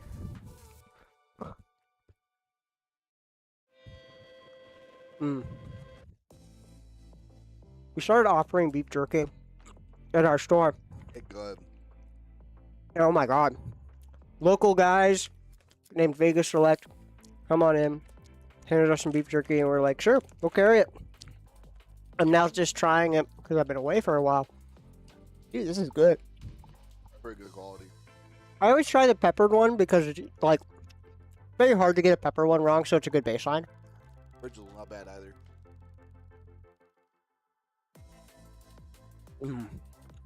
There's also a spicy one I want to try out. We have the habanero one. I didn't see that one, so I think we're out. But next time we get a shipment for sure. Got teriyaki, got original. Like our players are ready to go. Good luck to our players as we start up the round.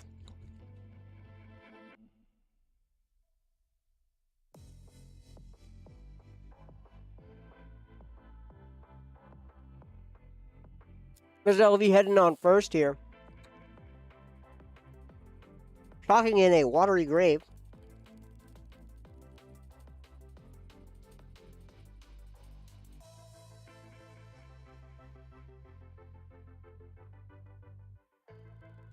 Into a springleaf drum, hopefully putting Roger out here.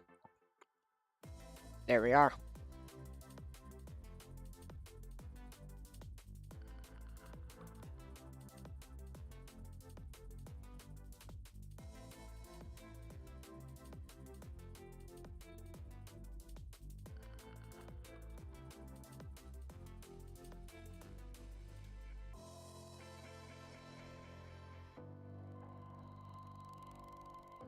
Everyone's passing priority on this. We're going to be passing it our turn to Mike D, playing down a fetch land. Polluted. Or is that a polluted? No, that's not a fetch land. That's a fast land. Comes in untapped.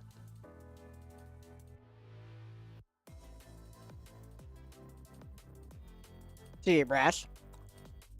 Into a Mystic Remora. Poop fish. Poop fish. And a Roger, and passing over to Troy. Oh, Paradise Mantle too. There we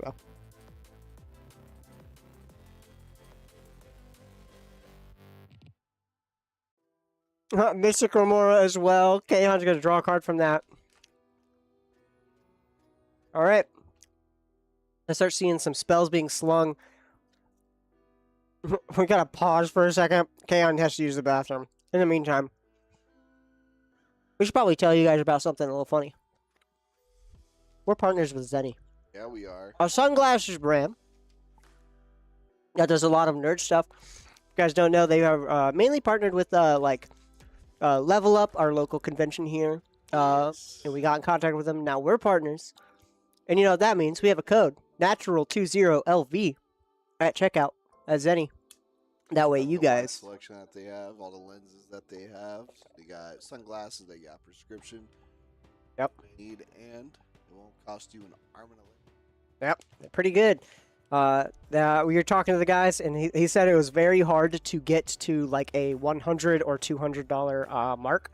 It's $200 is actually like you have to get the most premium of everything on top of like the most expensive lenses. Mm-hmm. But that's the most premium lenses are probably not what you're looking for. You're comfortable, maybe a little stylish, your style. Like what, around $60? Yeah. Pretty good. Compared to going to a prescription with your sunglasses and then gonna be a whole bunch. $400 or $500 on a pair of glasses. And you know what you guys need? Because you're all nerds here. We need glasses. We're reading these tiny little cards. We're straining our eyes. We need some good glasses to not only look good while we're playing, but also read good. So check out Zenny and put in natural20 LV in order to get 10% off of your purchase. Dang, the strokey's good. Yeah, it is. I'm sorry, I'm just shoving this in my mouth right now. We also have a bar. Don't know if you guys know that. Natural 21 Game Lounge. Right next to our location off of East Sunset and Green Valley. Aeon's back in it. So check out our bar, check out some drinks as we play. As we both stream our D&D game. When we start up the timer right back in. There we are. As we both stream our events over on there. So you can have a drink almost like it's a sporting event, but for our funny little card game. We also do normal sports like, hockey. Oh, yeah. Go Knights. Go Knights. For 1 follower off of 300.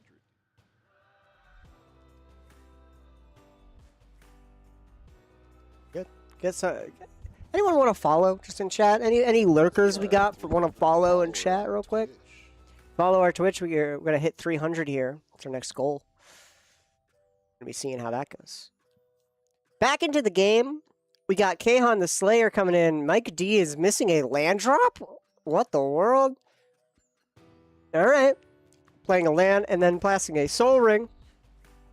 Troy's gonna be drawing a card with that Mystic Remora.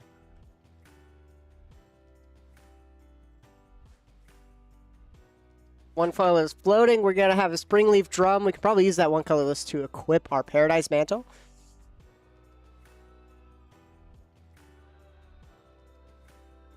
Opal with our one colorless floating. Troy's gonna be drawing so many cards here. He's already drawn 4 cards this, or 3 cards this turn. Still has one colorless floating here. 3 mana. We're gonna pass a Silas.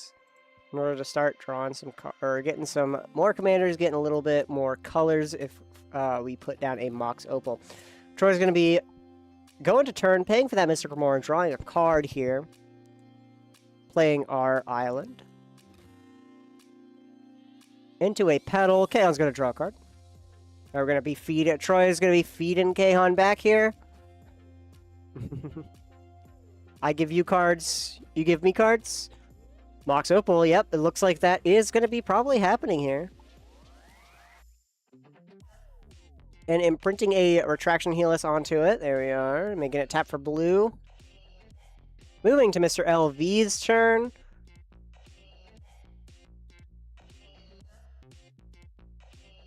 We have 4 mana available to us on this turn here. 1 away from getting that Adnaz mana. It's whoever really can get Adnaz out first is kind of the winner between both the Rock sides.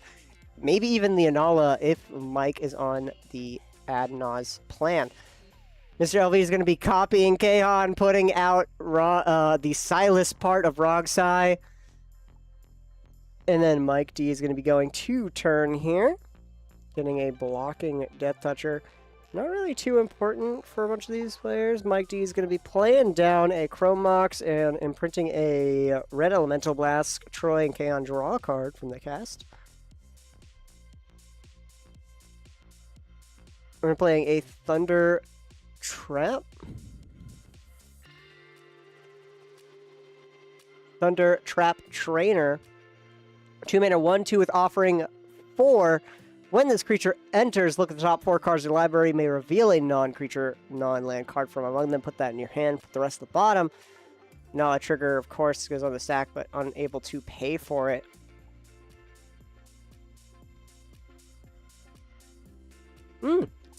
We do pay for it with the Simian Spirit Guide, actually. I just saw him toss that. Whoops. And we're going to be grabbing up a Vampiric Tutor from the first one, from the copy entering. And now we have the normal version coming on down. Let's take a look again at that top 4. Putting a non-creature, non-land. Luckily, Anala is a very Spellslinger deck. Get a Demonic Tutor. Looks like we just get 2 tutors coming in here. That's worrisome for his opponents.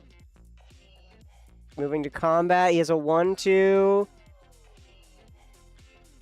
We're going to be hitting Troy with a 1-2.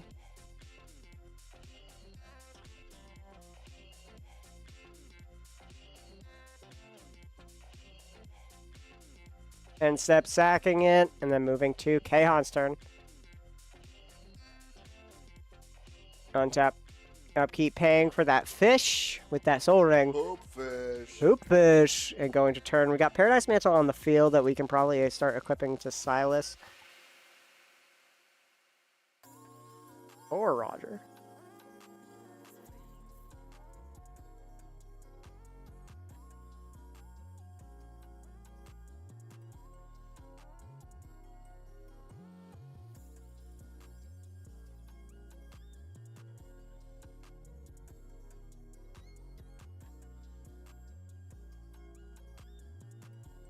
Springleaf Drum, tapping it in Roger to make a mana, and 2 more.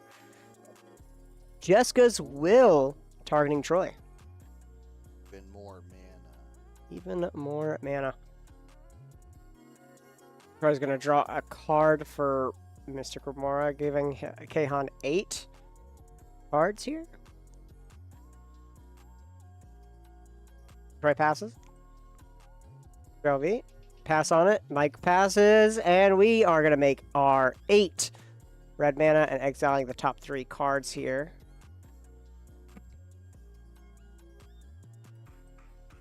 All right, Kahan. We're going to take a look at that top 3. Let's see. 3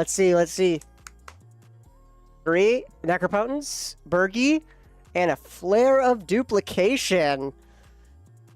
That's actually kind of gross. That's really good.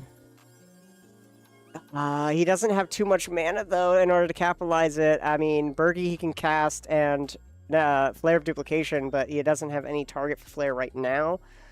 Necropotence is going to be staying in there because he does not have... There we go, yep. There's Bergie as we go down. Oh, he casts the backside of it, actually. Horn. You guys don't know, Bergie... Allow me to go back to the 4-player. Bergie here has a backside. Bam! Hornfell. Horn of Bounty. Discard a card, exile top 2 cards in your library. You may play those cards this turn. 5 mana. Really good impulse draw. Very, very good. We're going to discard a land. Don't need it as we exile the top 2. Oh, Hexing Squelcher. Off the top with 3 red mana floating still. Going to be able to uncounterable now. With 1 red floating, we are almost set up. To just stumble into a floating red mana. We just got something spicy. Oh, I only have red mana. I just need a really good Discard card an... to cast with just red mana. Oh, another land with Windfall and Imperial Seal. And we have enough mana floating to where we can start windfalling right now. Uncounterable and getting a fresh, almost, oh, what, 9, 10 cards? I love this. With Hardfell out? Oh my word. Alright, Kaon. I think that's the play here, Kaon. I don't know if you don't have any more mana outside of the 3. We're going to discard 1 more. Might as well just discard your hand now. As we discard another land and we get Last Chance. Oh, that's extra turn. And the Tainted Pact, all in exile, ready and protected from any discard effects. Okay, Thorkel next. So might as well discard. Kaon might as well be discarding his hand right now in order to get as many cards in exile that he can play, and then casting that Windfall. He doesn't need to worry about Counterspell. We're going to discard an Otawara.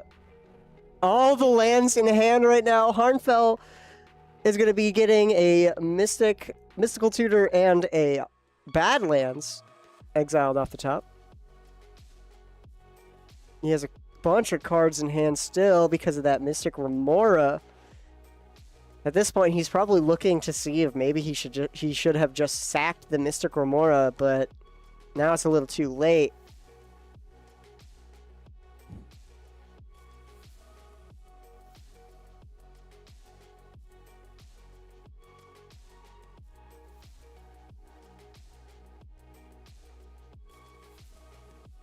How many more lands does he have in hand? Like I said, y'all, this was going to be a quick game. Three pretty much turbo decks, and Troy the Silent Assassin being his normal, practically turbo himself.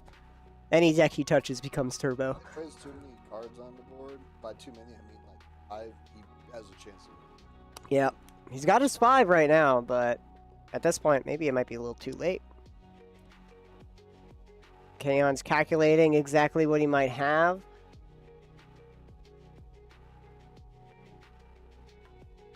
Maybe he just wants to get a little bit more mana to ensure that this windfall resolves.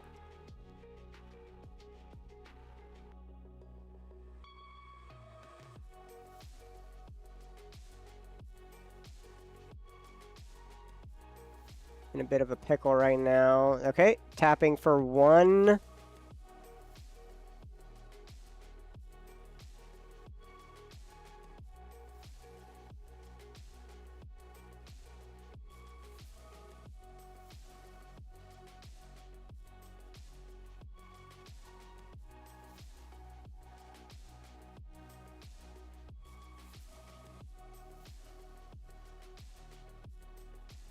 We're going to cast a Mystical Tutor first, actually, instead of the Windfall. What are we looking to hopefully Mystical Tutor? He has the last chance as well in order to try again next turn.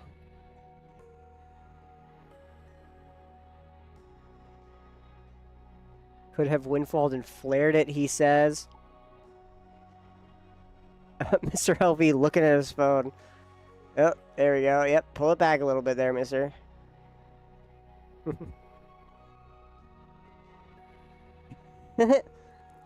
Alright, we passed priority on the Mystical Tutor. We're going to be Mystical Tutoring here, grabbing up a sorcery or instant and putting it on top of our deck.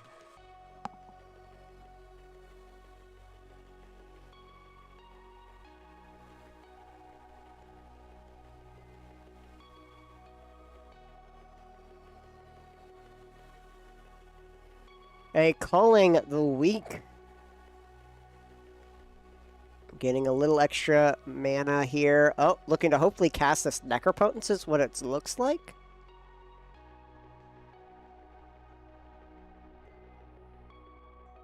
Putting it on top here. We're going to be discarding a card to Harnfell. Offer you can't refuse. Discarding it and exile on top 2. A Praetor's Grasp on top as well with the Culling the Weak. Absolutely disgusting. Let us tap for 1. Culling the Weak, sacrificing Silas. Making 4 black mana into our mana pool. Holding priority, we're going to flare it, sacrificing Roger in order to cast it for free. Of course, Troy is able to be drawing cards with that Mystic Remora, so we're counting up cards. Seeing if anyone has anything. Maybe a Mindbreak Trap of some kind.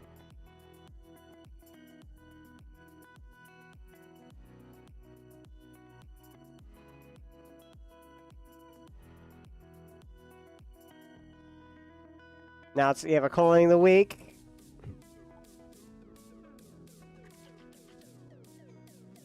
We're going to be passing on Culling the Weak. Take a whole bunch of stuff. Drawing a card from Fish.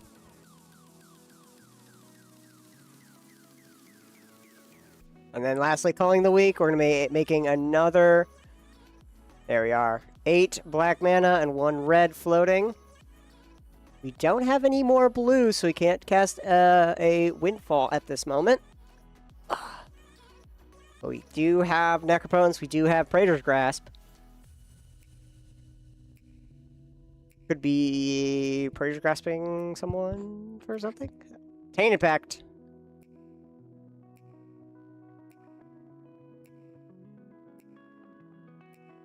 Troy's going to draw a card here. We're going to start flipping. Seeing where we want to stop here. Rite of Flame here. Dark Ritual. Nope. As a demonic something?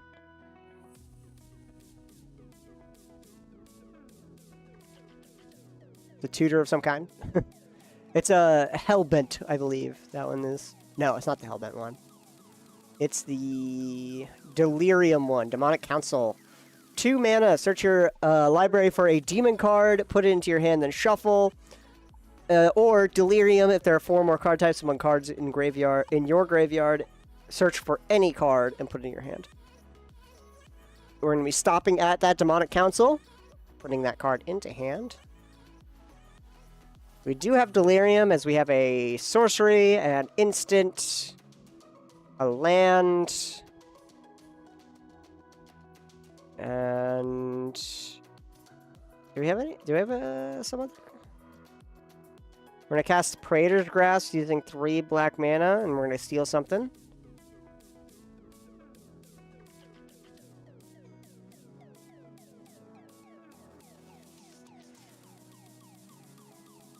Probably taken from the other Rogsai player. Rogsai is pretty cut and dry.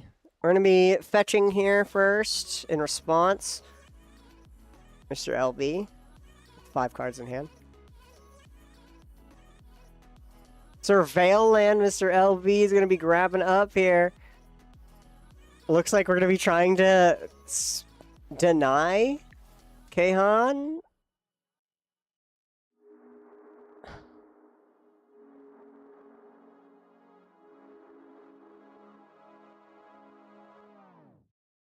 Adnaz is going to be binned. That was going to be the target too. Kahan was going to steal the Adnaz here, but unfortunately just not in the cards. So Kahan's going to be having to pivot here. It's pretty spicy to steal off the top. Kahan, let's go back over to the combo Canberra, the Golden Girls. We're going to discard a card here. I think a Thassa's Oracle in order to exile top 2.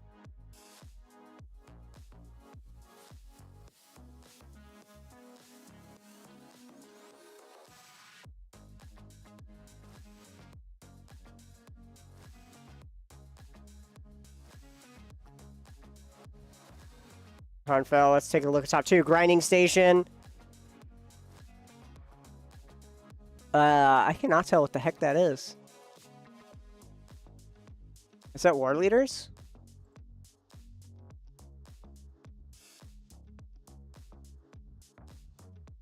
I have no clue what that is. Or Warrior's Oath. That's right. That's what that is. Sick Warrior's Oath. Takes an extra turn, you lose after that turn here.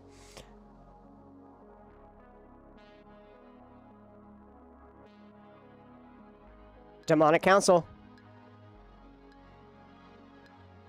We had the creature in yard, so there we are. We have all 4 for Delirium. Demonic Council, of course. There we go. Keeping up a red and a black. Sounds like we're going to be grabbing up a Underworld Breach.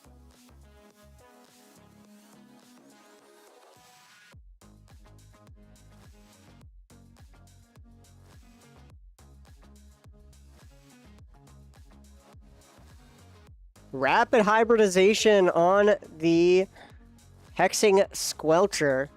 Pays the ward 2. Troy does pay. And we're going to be drawing a card from our Mystic Remora as well. Do we get a free counterspell? Discarding the Arcane Signet too. Let's reveal top, Barrel Flood Caller, and Mana Vault. We're out of cards in hand to discard. A Pact of Negation was stolen to stop the rapid hybridization. From Mr. LV, we stole a protection spell of all 3 Kahan. Kahan, don't do this to my boy Troy. Don't do that. Don't do that. You just that was spin in the face of a legend right there. But Kahan, he's the slayer. He is taking names right here. What looks like Troy. Do you have something? A Wan Shi Tong in response, hopefully to draw a couple more cards and to stop this. Maybe we can try to see a Mind Break trap come down. Troy is going to be drawing a card from this Search of Demonic Council. How many cards Troy has won? If Kaon doesn't win here, Troy has a really good chance.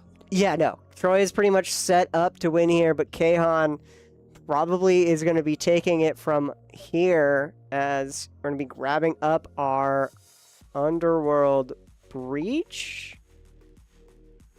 Grab up a Mana Vault. 2 floating, and we have the Underworld Breach onto the field. And we got our grinding station. We can now grind through our deck, casting the Paradise Mantle or our Mox Opal infinitely. We have Metalcraft, so we're going to continue on through, and we're going to continue making a whole bunch of mana and milling out our entire deck. And then we have Thoracle, we have Change of Pact in the yard, so we're able to win out here, Mox Opal. But Troy might have a way of countering this with a Mind Break trap.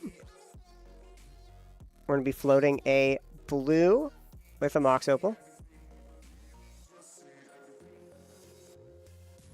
Then we're going to be sacrificing it here to our grinding station. Milling 3. Mox Diamond. Final Fortune. And another card.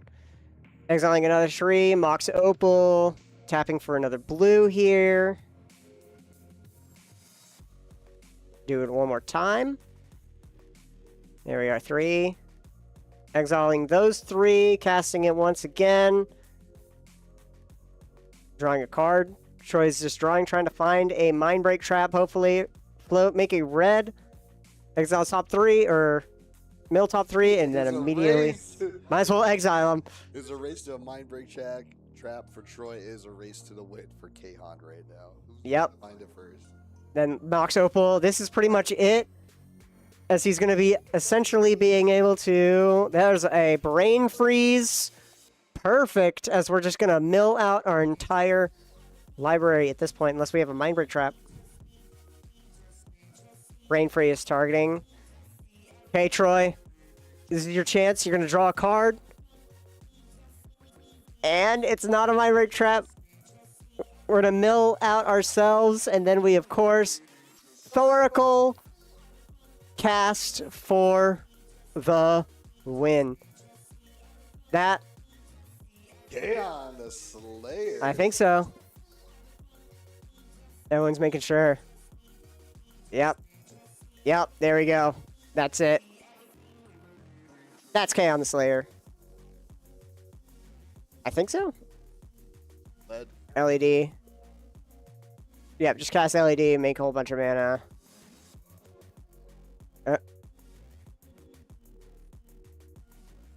Yep, there we are. That's Kaon the Slayer winning round 3. Our final round of Swiss. We'll be right back for round 4, our top cut 4. Finals. Grand finals. Don't go anywhere. Make sure Don't go you check anywhere. out our Discord. Check out our Instagram. Check out our bar. Check out our website as well. Come into the shop and play some games with us. We love seeing new players all the time. Oh, yeah. We'll be right back for our top cut 4. Stay tuned.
Alrighty, everyone. Welcome on back to the finals of Thursday night CEDH. Where are we? We are In the at natural 20 games. Oh, I thought you were going to say in the grand finals of CEDH. No, we're at natural 20 games. It is the grand finals of CEDH. That's where Thursdays. we are. Yep, that's it. Yep, we got Gamba coming in as we got Thomas the Beast on Brea, Ethereum Shaper, a funny little Sans Green artifact list. Right next to him, Nathan M, newcomer into the store, playing for a nickname on Timnacron Blue Farm. Ooh. Across the table, ROB, Rob. on the field with Joyra Ageless Innovator. Really old and bald. No, I'm kidding. Really obscenely buff. Really obscenely buff. And then lastly, we got Curran the Villain on Choco, Seeker of Paradise. Crawled his way back into the top cut 4. We saw him lose one round to Joe, but he was able to get it with his one win. I'm pretty sure Curran's not happy about the VGK game tonight, too. No, he is like, not. He's playing a match on stream. It's OT. I checked the score. We lost in OT. We lost. And now he's in grand finals super late. He's like, He wanted to go home. He wanted to go home and cry. it's going to be his fuel to win the game. Absolutely. Anger, you know. Yep. It burns bright, it burns fast. So let's see him burn bright and fast and finish this out. Put in your channel points to see who's going to be winning, whether it is one of our great old time players like ROB or Curran, or some of the lesser known. Thomas hasn't been in quite a while, playing some CEDH, and then Nathan M, obviously, no nickname. I hope Michael does win. Michael is a winner in my eyes. He's the winner, you know. In the meantime, Thomas is looking to keep up a first or second. I think the first 7 here. Nathan's currently finishing up mulligans. Rob's putting 1 to the bottom. Curran keeping a 6er. There we are. Nathan's going to be spreading out his cards here, going down to 6 as well. And Rob just obviously just throwing his cards out, not a care in the world. And we shall start the game. Good luck to our players. Good luck to our players. You guys have 7 minutes in betting, so put in your channel point bets. New names in finals. Yeah, it's been a while. It has been a while. Thomas, again, hasn't been played here too often. I believe he hasn't won on stream before. He's won some other time. Nathan M is very new. So we'll see how that goes. So we got a Verdant Catacombs turn 1 from Thomas. Nathan putting down a City of Brass and passing the turn, getting our Rainbow Land out. Mana Confluence, another Rainbow Land. Speaking of rainbows, happy Pride Month, everyone.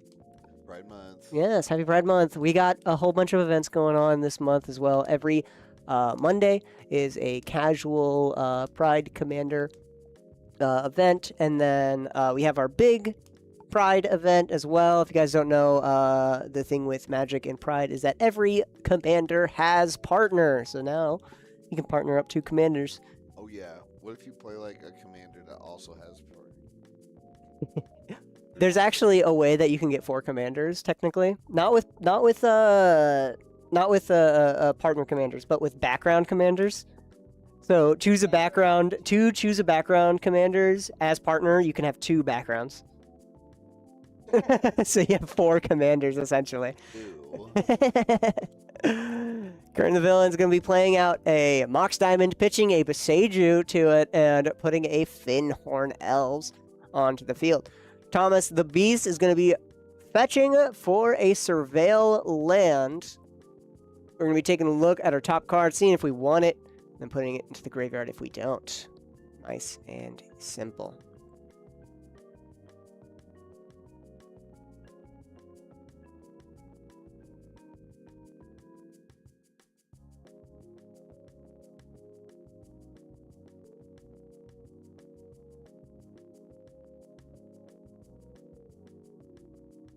Thomas going to be shuffling on up.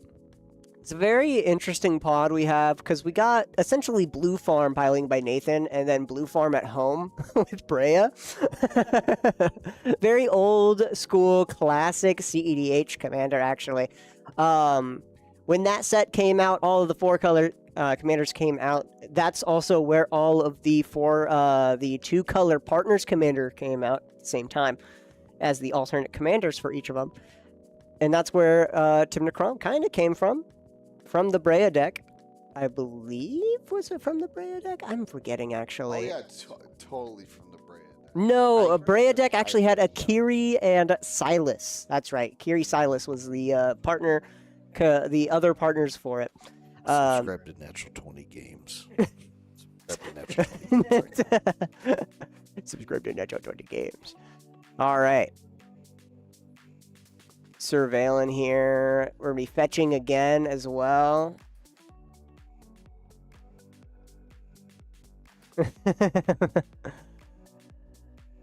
Thomas playing Kahan's deck, apparently. Interesting. Thomas fumbling Kahan's deck. How about that? I have played CEDH for the first time. Sweet. Used Kate's deck. Oh, right. I was in that pod. I proceeded to drop the cards on the ground like 3 times, bro. Yep. Felt like crap. I was like, I am so sorry. Yep. Dark Ritual into a Smothering Tithe. Smothering Tithe, of course. There we go for my horizontal viewers. That way you guys can know what's being played. There you are. Whenever an opponent draws a card, that player may pay 2. If that player doesn't, you create a treasure. So, Nathan's going to go to turn, drawing a card. We're going to make a treasure here. Bam. Onto the field. Ramping a bunch of mana. The perks of going first. Showing its chops. Showing its best.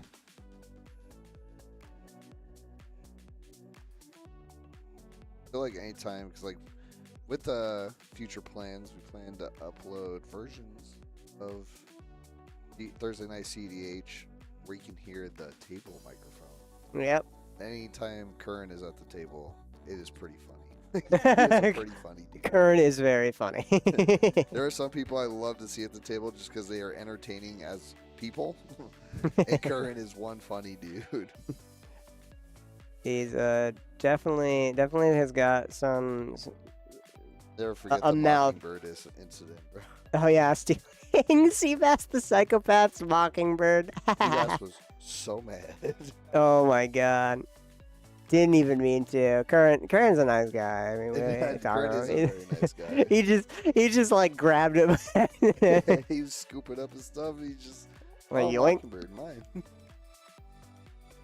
Got a Gilded Goose and a Soul Ring out onto the field here. Thomas is going to be going to turn, playing a City of Traders. And a... And it's exiling a Simian Spear Guide to cast a Wheel of Fortune. Oh, Wheel of Fortune. Da-da-da-da. I don't know how copyrighted that is. That's Price is Right. Oh. I don't know what the Wheel of Fortune. I don't know what the Wheel of Fortune theme is. I've given up. All right. Thomas is going to be getting so much treasure here, as he's going to get 21 treasure, 7 from each of his opponents, unless they pay for 2 for each of them, which isn't quite good. Sveen's Expropriate Roaming Throne discarded from Curran. Oh my word. Brother, Curran, you kept an amazing hand. Good old Expropriate there. All right, Thomas. 21 treasures. There we go. 21. Oh, 24 because he had a couple extra.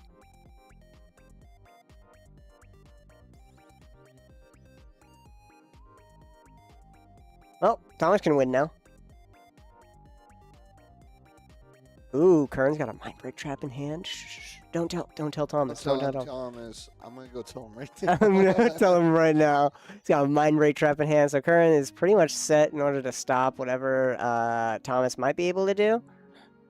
Thomas has already played only played 1 spell with the Wheel of Fortune, so we got to count twice in order to get our Mind Break Trap online. Rob, don't know what he drew into. Hopefully some counter magic of some kind. And same with Nathan. Timnut Crom, Blue Farm is all about tempo and counter magic and winning off of pure value.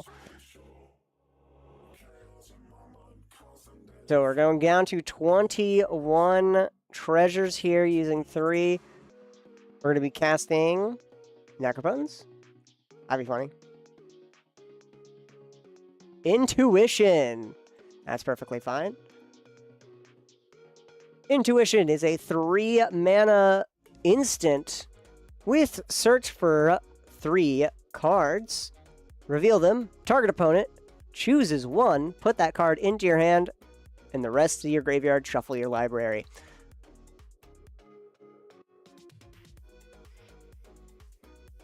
All right, we shall resolve our intuition. Let's see what 3 cards we're grabbing on up. We're going to have probably, it looks like, sounds like we're having Rob or Curran choose which one. Be interesting.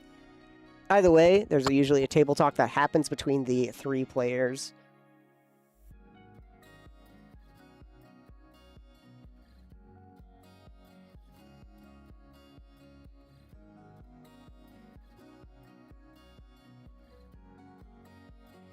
Take a closer look over at Thomas's board.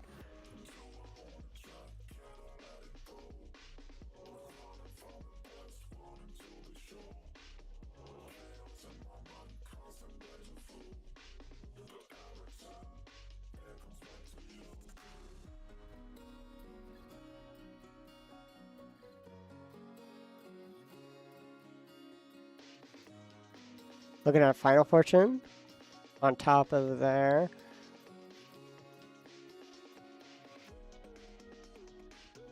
Seeing Adnaz as well. But what are the 3 cards that we want to see? Probably an Underworld Breach, a Savine's Reclamation, and something else that kind of does a similar thing of Underworld Breach.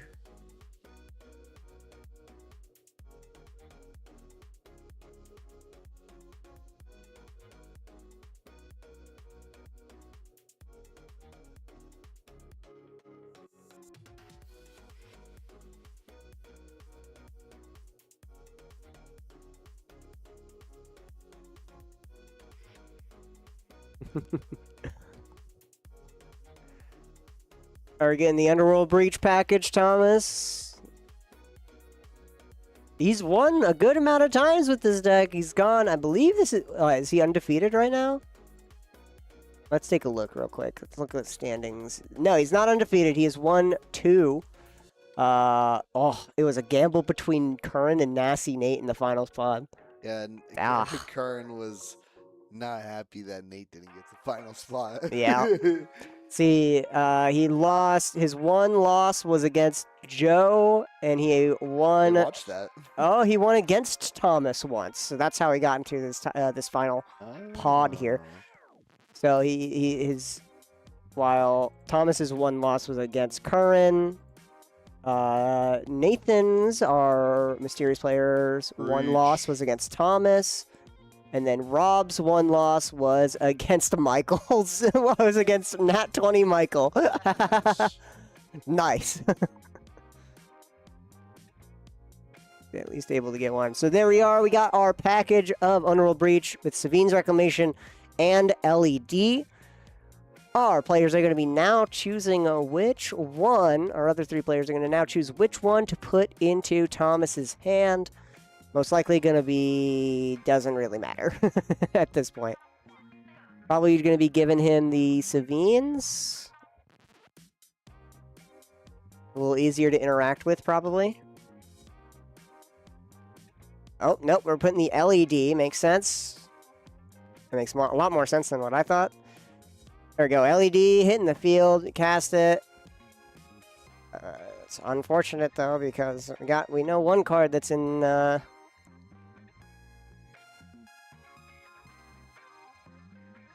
One card in Curran's hand, breaking the dreams right now. Oop, Thomas peers over, give him a head pat.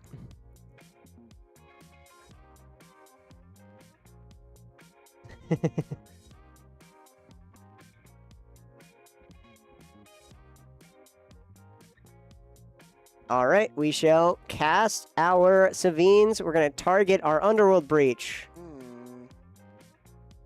So just the one target on Underworld Breach, and then we have another copy after it resolves. Passing the priority around. What do we got? Or we pass through the priority. And there is the underworld breach, or there's the way to stop this underworld breach coming in. Mindbreak trap hitting the field.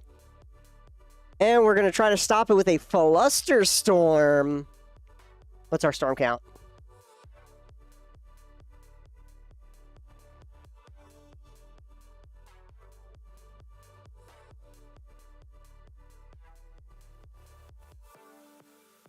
Storm count's 4 plus the 1. We ain't done here. Commandeer Savine's Reclamation. We're going to be taking control of it. Ooh, okay. Commandeer, gain control of target non-creature spell. You may choose new targets for it. So we're going to be able to get back some of our fun stuff instead, if we so please.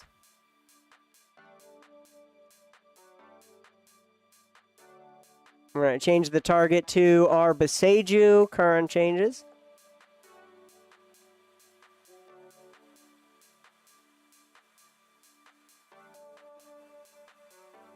And we're going to be targeting Boseju.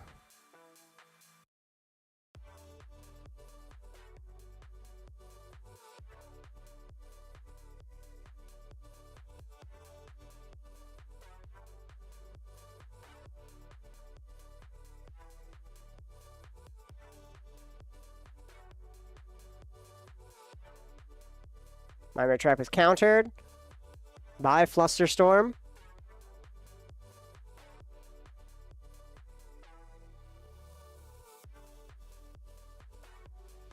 So it's going to be exiled here.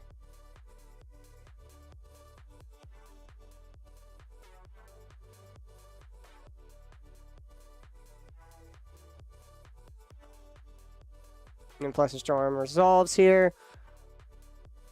And then, of course, our Beseju is returned with our gained control of Savine's Reclamation. Thomas is now going to be going back to his turn. Let's see if he has a way of redoing it. Doesn't seem like it, as we've just put out Brea. Brea, Ethereum, Shaper. We have a little bit more of a game here. 4 mana, 4/4. When it enters the battlefield, create 2 1/1s. Blue Thopter artifact creature tokens with flying. 2 mana, sacrifice 2 artifacts. Choose 1. Deal 3 damage to target player or planeswalker. Target creature gets -4/-4. Or you gain 5 life. A little bit of a mana dump if we have infinite mana and infinite treasures of some kind. See how that goes.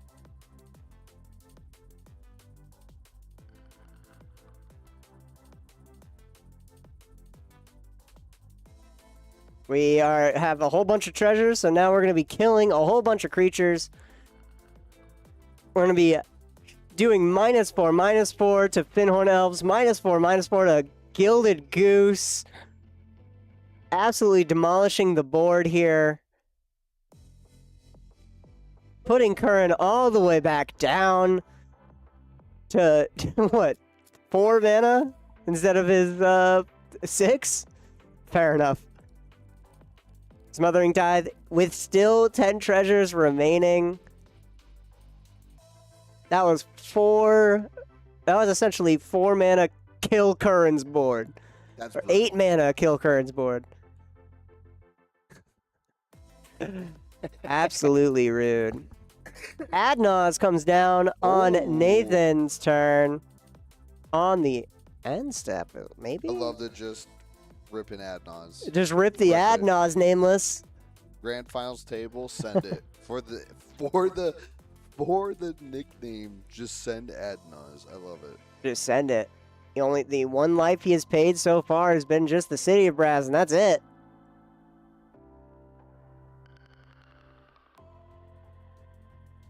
And that was on end step here.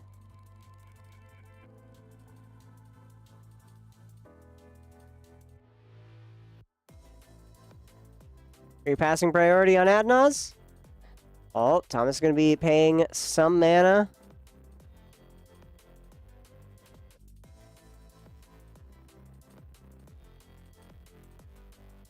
Way to stop this Adnos, Thomas.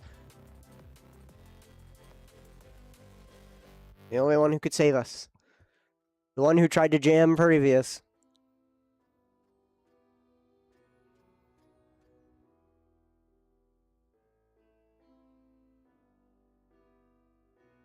We're going to pass on Nas. Nas goes. And let's take a look. 0. 0. 0. 0.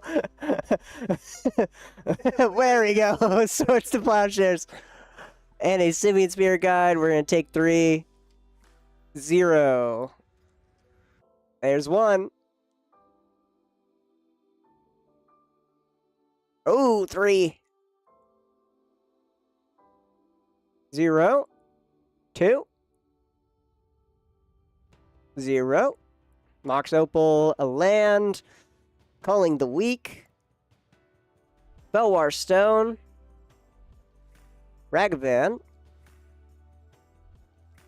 Stormkilled Artist.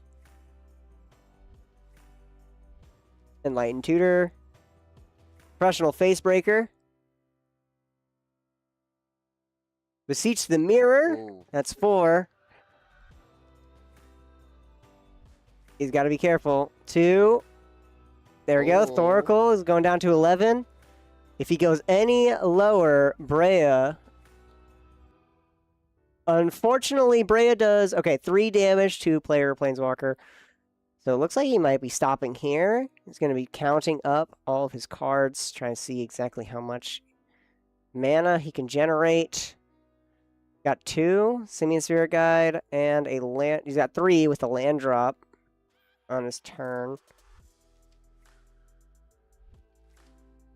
Unless this is a main phase one. Go deeper. Go deeper, Nathan. You have nothing to fear. Trust. Oh, he's going to continue going deeper. 2. Talisman. That is 3 Brea activations to kill him right now. That is still 3 Brea activations to kill him at this moment.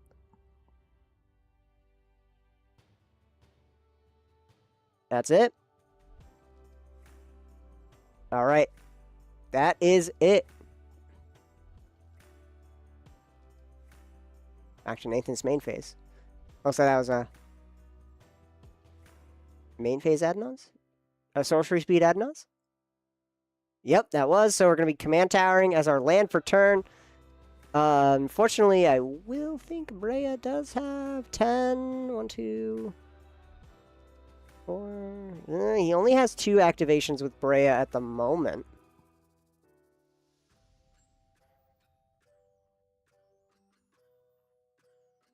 Oh no, he does have 3 activations. Brea can sacrifice herself. Ooh, that's gonna be a little harsh.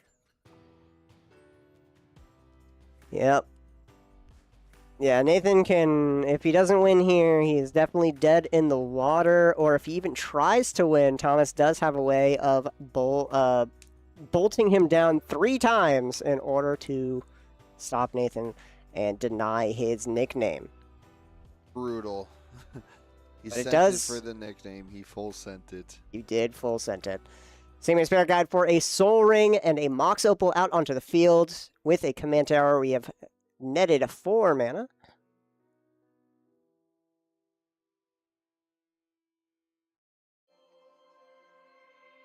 Probably get a little bit more mana out here, hopefully soon. Maybe some type of ritual, some type of tutor.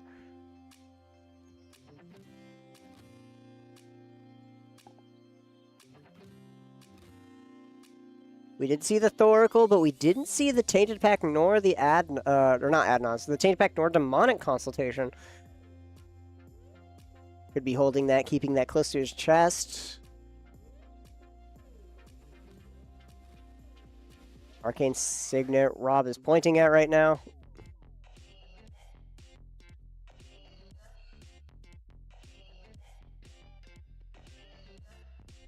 That is specifically Chatterfang, Rob and Curran. It's not just a squirrel, that's the best squirrel. You triggered Sean. Alright, 1 mana.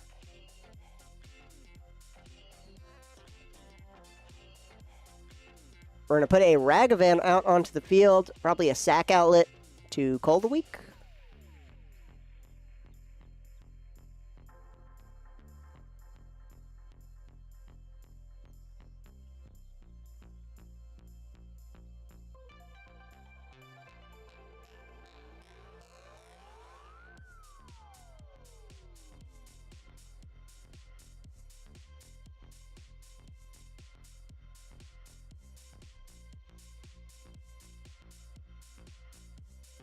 Calling the Week, there we are. Sacrificing a Ragavan, making 4 black mana.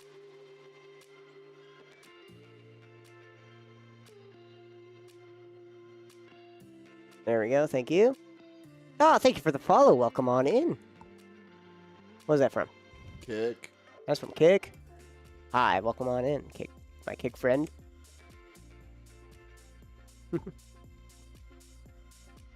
Talisman of Dominance going down. Ooh, using the Soul Ring for that.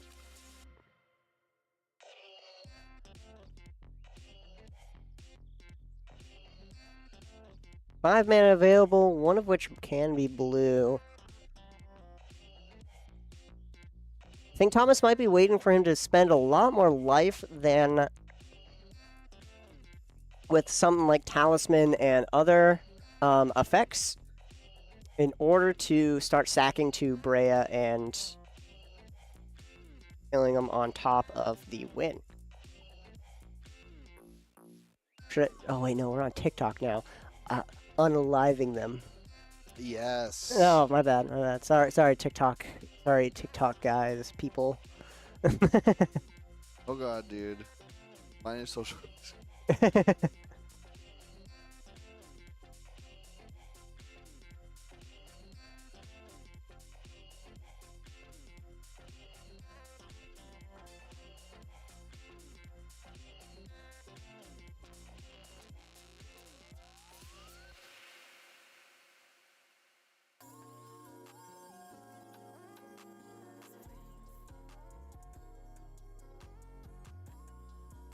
Five mana and a dream.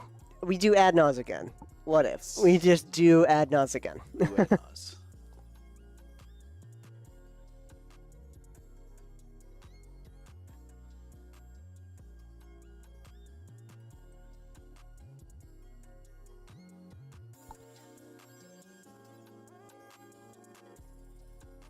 I'm gonna get a TikTok vocab. True.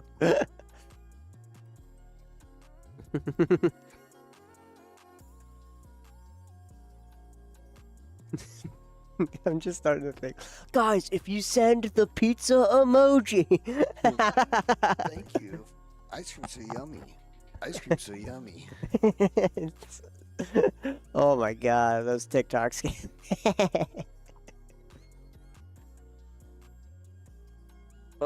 8 life and a dream. Rob over here with 3 mana and nothing. Just two rainbow lands and a Joyra in the zone.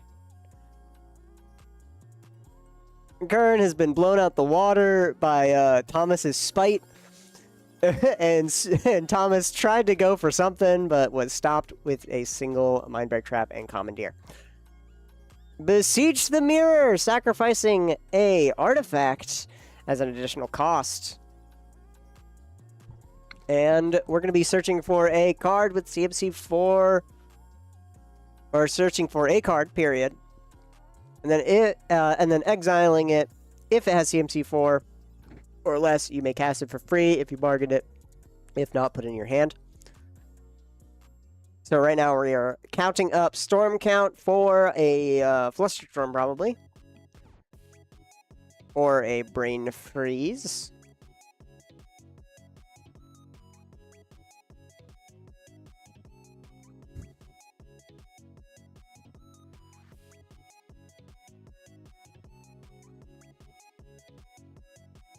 Besiege good. We're counting up storm.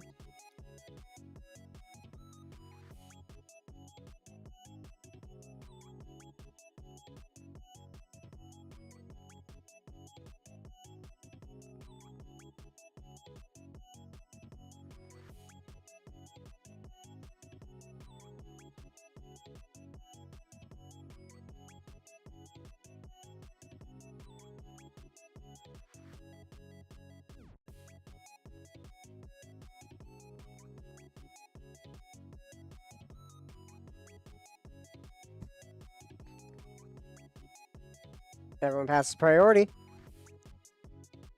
We're going to take a look to see what Nathan gets.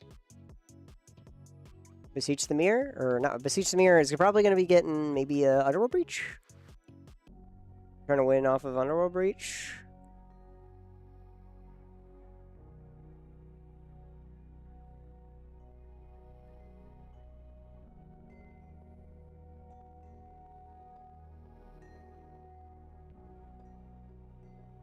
Said Thomas is waiting to see him go as deep as possible into this combo or into something. There's the Underworld Breach. Yep. Casting Underworld Breach on the stack. Do we have a response to Underworld Breach? No counters?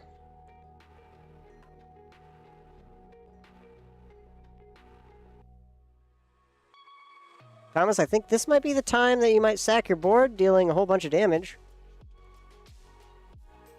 Unless we're alright. Brain Freeze is in Nathan's yard.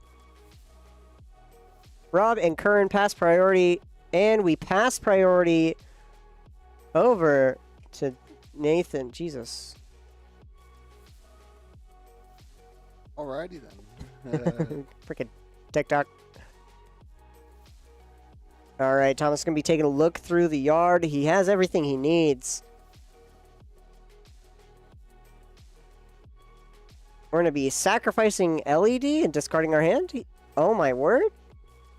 With a bunch of land and mana and Brain Freeze. Okay, things that we don't need. We're going to make 3 black mana in response to this Underworld Breach.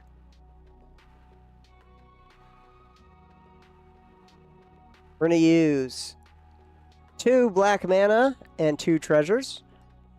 We're going to bolt Nathan, taking 3 damage. We're going to use 1 and 3 treasures here.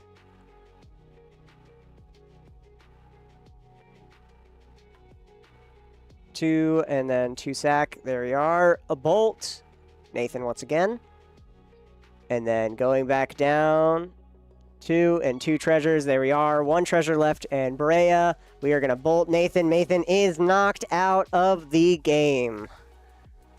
He's going to be going through all of his stuff. Adnals was too deep. Yep. All World Breach is in exile. Yep, there we are. Had to be. Nathan is now no longer able to get a nickname. You love me, that's Alpha Male. All right, Rob.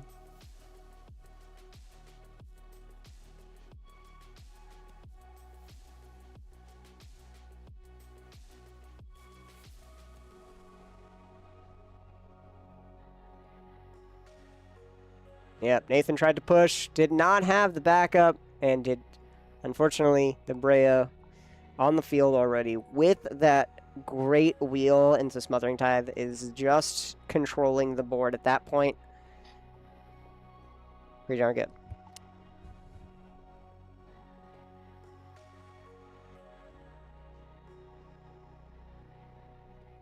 Rob draws a card, does not pay for the treasure. We're going to make our second treasure, getting on back. Maybe, Thomas, maybe we'll draw into a windfall and we get our treasure back once again. Maybe. But for now, we are hell-bent. No way of drawing cards in this moment. We are going to tinker.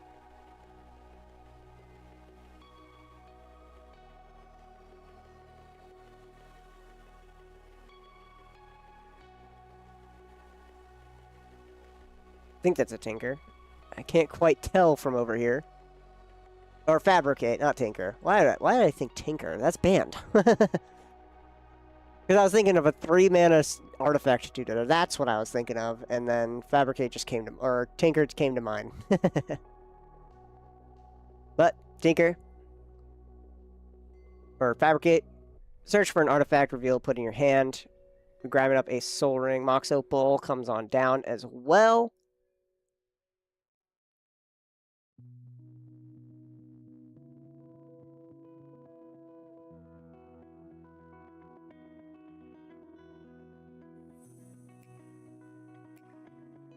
Three mana available, no Rhystic Study as it is in the yard, and we pass the turn over to Curran. Curran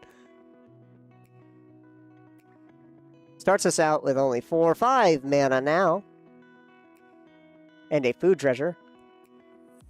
We're going to cast out Choco, Seeker of Paradise.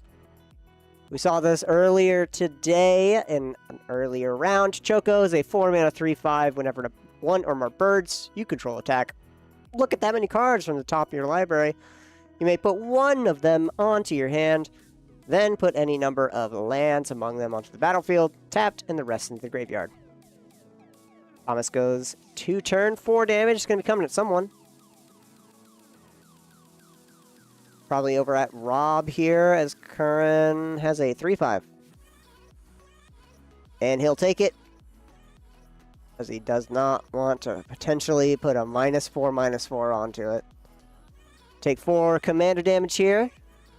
And we pass the turn as we're just trying to get our hand back to the game. Rob has put his deck onto Nathan's playmat as a sign of disrespect. As a spit onto the face of a dead man. Emergent Zone playing. We're going to be having instant speed, fun stuff here.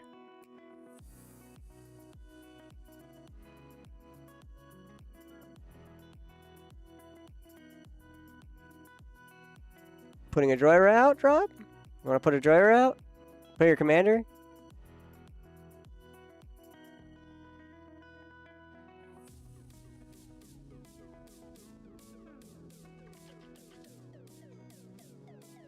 We're going to put Joyra. There we are.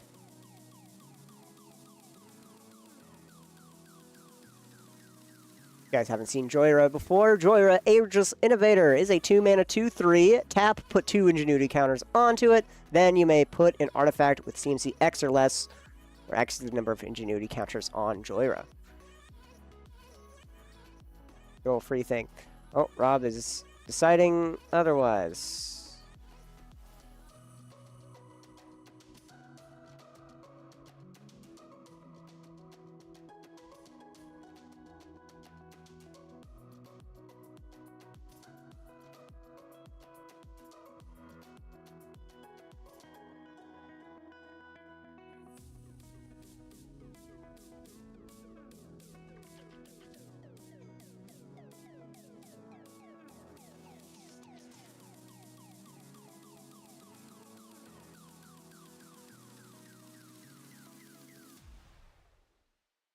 Three mana. We're going to transmute a Muddle the Mixture. We're going to be searching our library for a 2-drop card.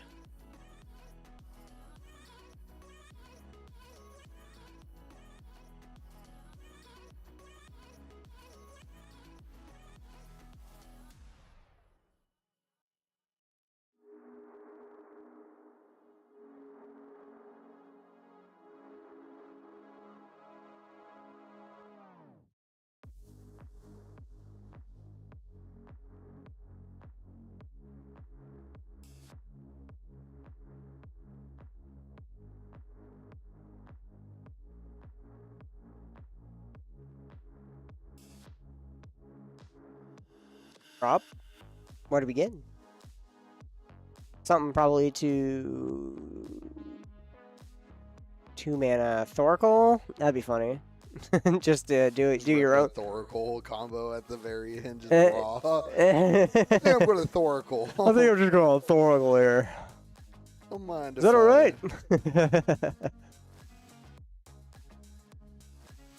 Imposter Mech. Imposter Mech is a 2-drop. What the heck? Uh-oh. What? What's happening? Here we are. Imposter Mech is a 2-drop 3/1 vehicle. You may have it enters a copy of a creature an opponent controls, except it's a vehicle with crew 3 and loses all other card types. So an Imposter Mech, probably taking a copy of Freya?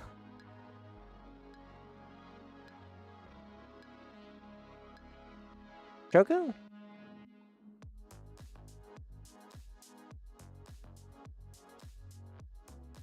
Gonna sack. Oh, Brea. Ooh, giving Choco -8 to kill it. And sacking Brea, so there are no there are no creatures on the field. Therefore, Rob is gonna get an imposter mech. Just a 3-1 imposter mech that is not a copy at all. Just to spite Rob. It's Thomas was hellbent. He has 1 card in hand. It's a mech. I have a mech. All right, I guess.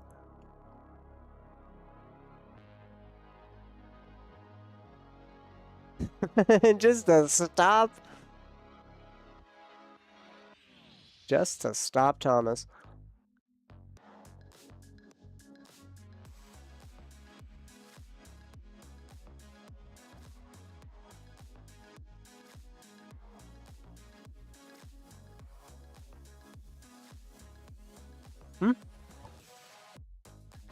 He did the emergent zone.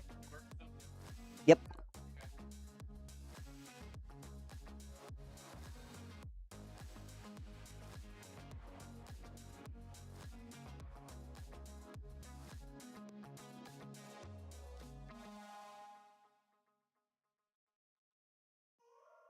There we go. Current goes to turn. Judge was asking if Rob played his land for turn. It was the emergent zone.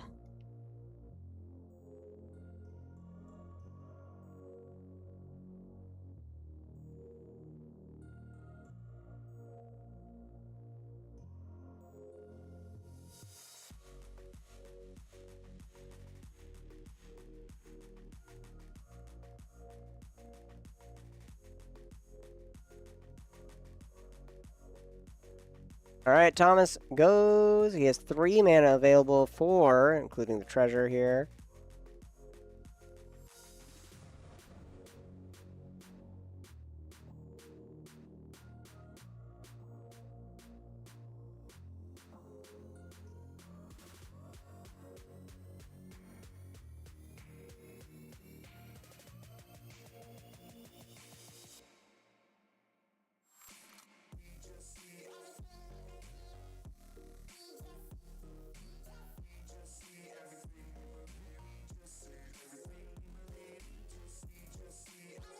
Thomas passes the turn. Back over to Rob here.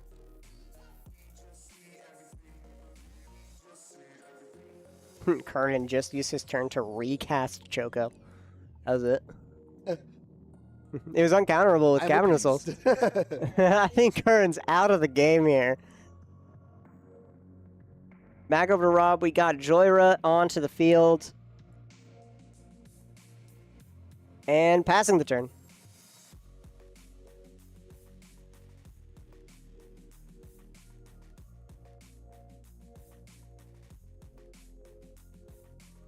Kearns now has a Choco on the field and is able to hopefully attack, and maybe there's a top deck here.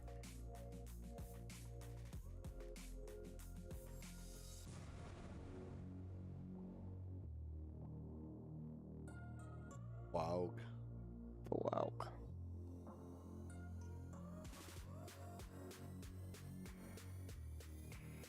Choco swings, grab up a card. Play an Otawara and Besager on the field. Unfortunate. And a Voice of Victory. Okay. Voice of Victory. Players can't cast spells during your turn, or your opponents can't cast spells during your turn. Oh. And then we're going to take an extra turn with a little extra turn spell. Forgetting which one that one is.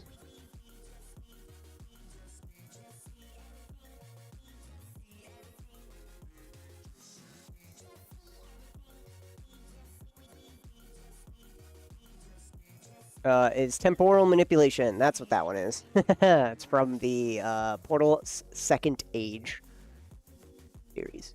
Yeah, that's that one. We're going to move to combat onto our second our second turn. Swing on in with Choco, drawing a card. Thomas is going to take the 3 commander at 6 commander right now.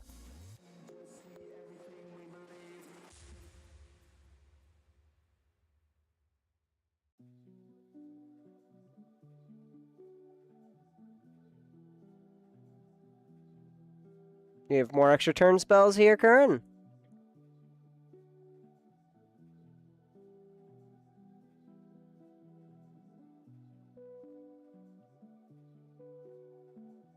Savine's flashing it back, targeting our Gilded Goose.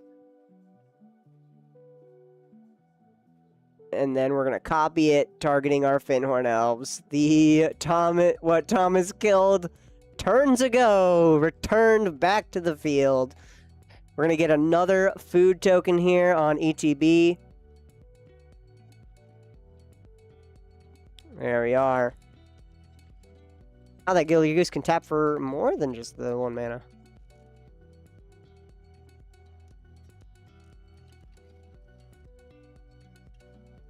Dranith Magistrate as well hits the field. Players can only cast...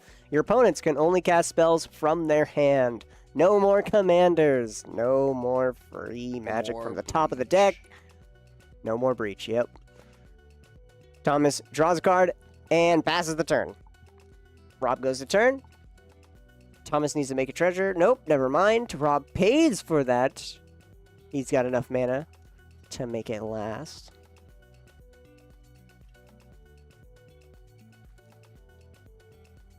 Play out a Tarnished Citadel. Tap, pay 3 life, make 1 mana of any color. His color combo, does not use as much life as most other color combos here. Except for maybe the One Ring, and of course this Tarnished Citadel. The only thing that's really life intensive.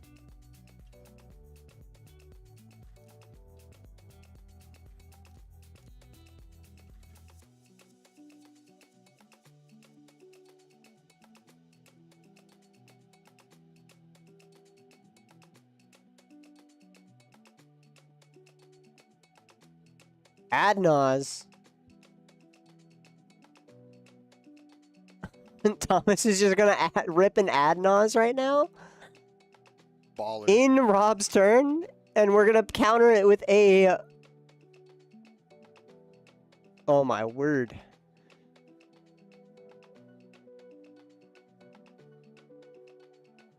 Mana drain here. Gonna be able to make 5 mana on Rob's next drain. Next main phase.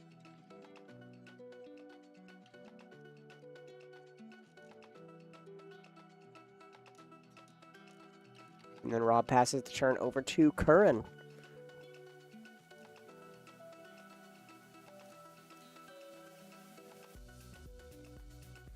Draw for turn. Treasure. We're going to be grabbing up another treasure, refunding that Adnaz.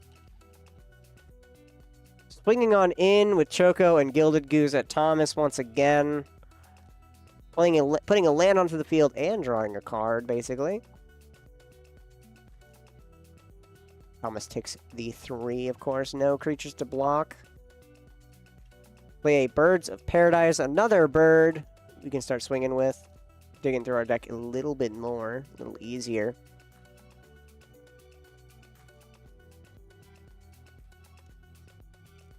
Five mana.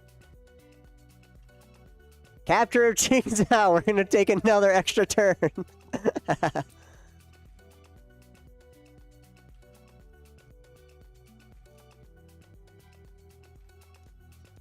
And we also get an Esper Sentinel out here. We are now going to our second turn. First extra turn. Finhorn Elves does not need to be in the lands area. All right. Let's take that Finhorn Elves out of the lands. We're going to be fetching. Thank you, Rob. Rob just knows exactly what we're doing. He's like, I sense I have to take my Finhorn Elves out of the land area right now. I have to take Curran's Finhorn Elves out of the land area. All right, Choco's coming in swinging. Choco gets +1/+. Whenever a landfall comes on in. So right now it is a 5/5.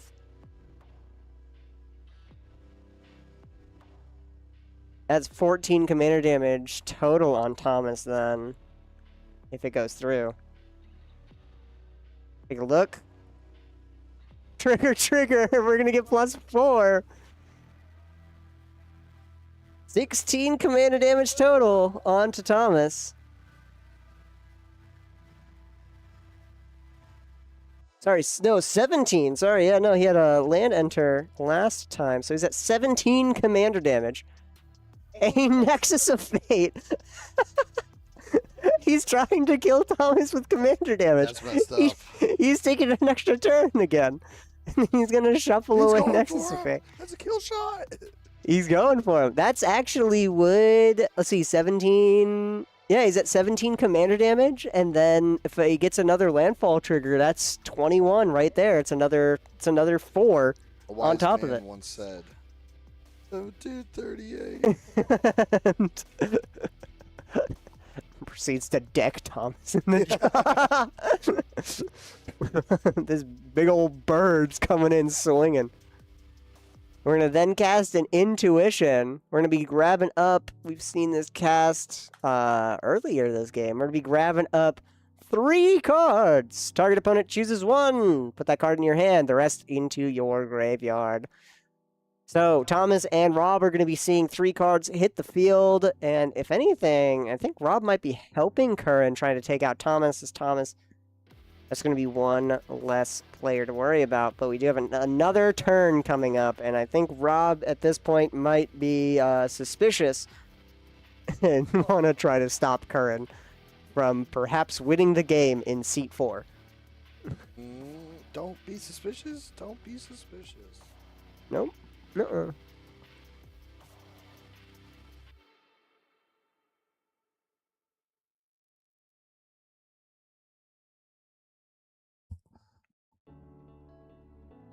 Watch Curran just grab 3 lands. Like 3 fetch lands, and I'm just like, choose 1. Let's fire him off.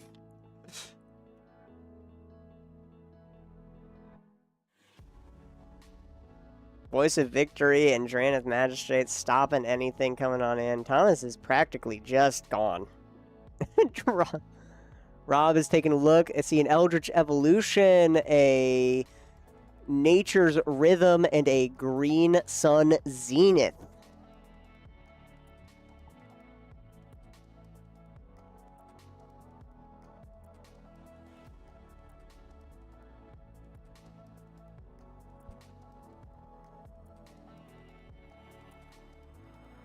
Alright, so which one are we giving to Curran here? None of them can be really interacted with. The hardest one to cast, yep, the Nature's Rhythm is what Rob's looking at. That's pretty much the hardest one. And that looks like it's game. It looks like Thomas is just accepting the defeat of getting swung at. And that leaves Curran against Rob with a whole bunch of extra turns. And I think they all just concede to Curran as it would take way too much. Who's gonna win CEDH tonight? Woo! That's pretty much it. Yeah, Curran the villain just starts swinging with Choco, and he wins off of commander damage. Thomas is the one who knocks out Nathan. Curran knocks out Thomas, leaving Rob to fend for himself. But Curran has set up a board state for himself to the point where he can't crawl himself back in time. What a game. What a game. That was funny. that was a pretty funny game.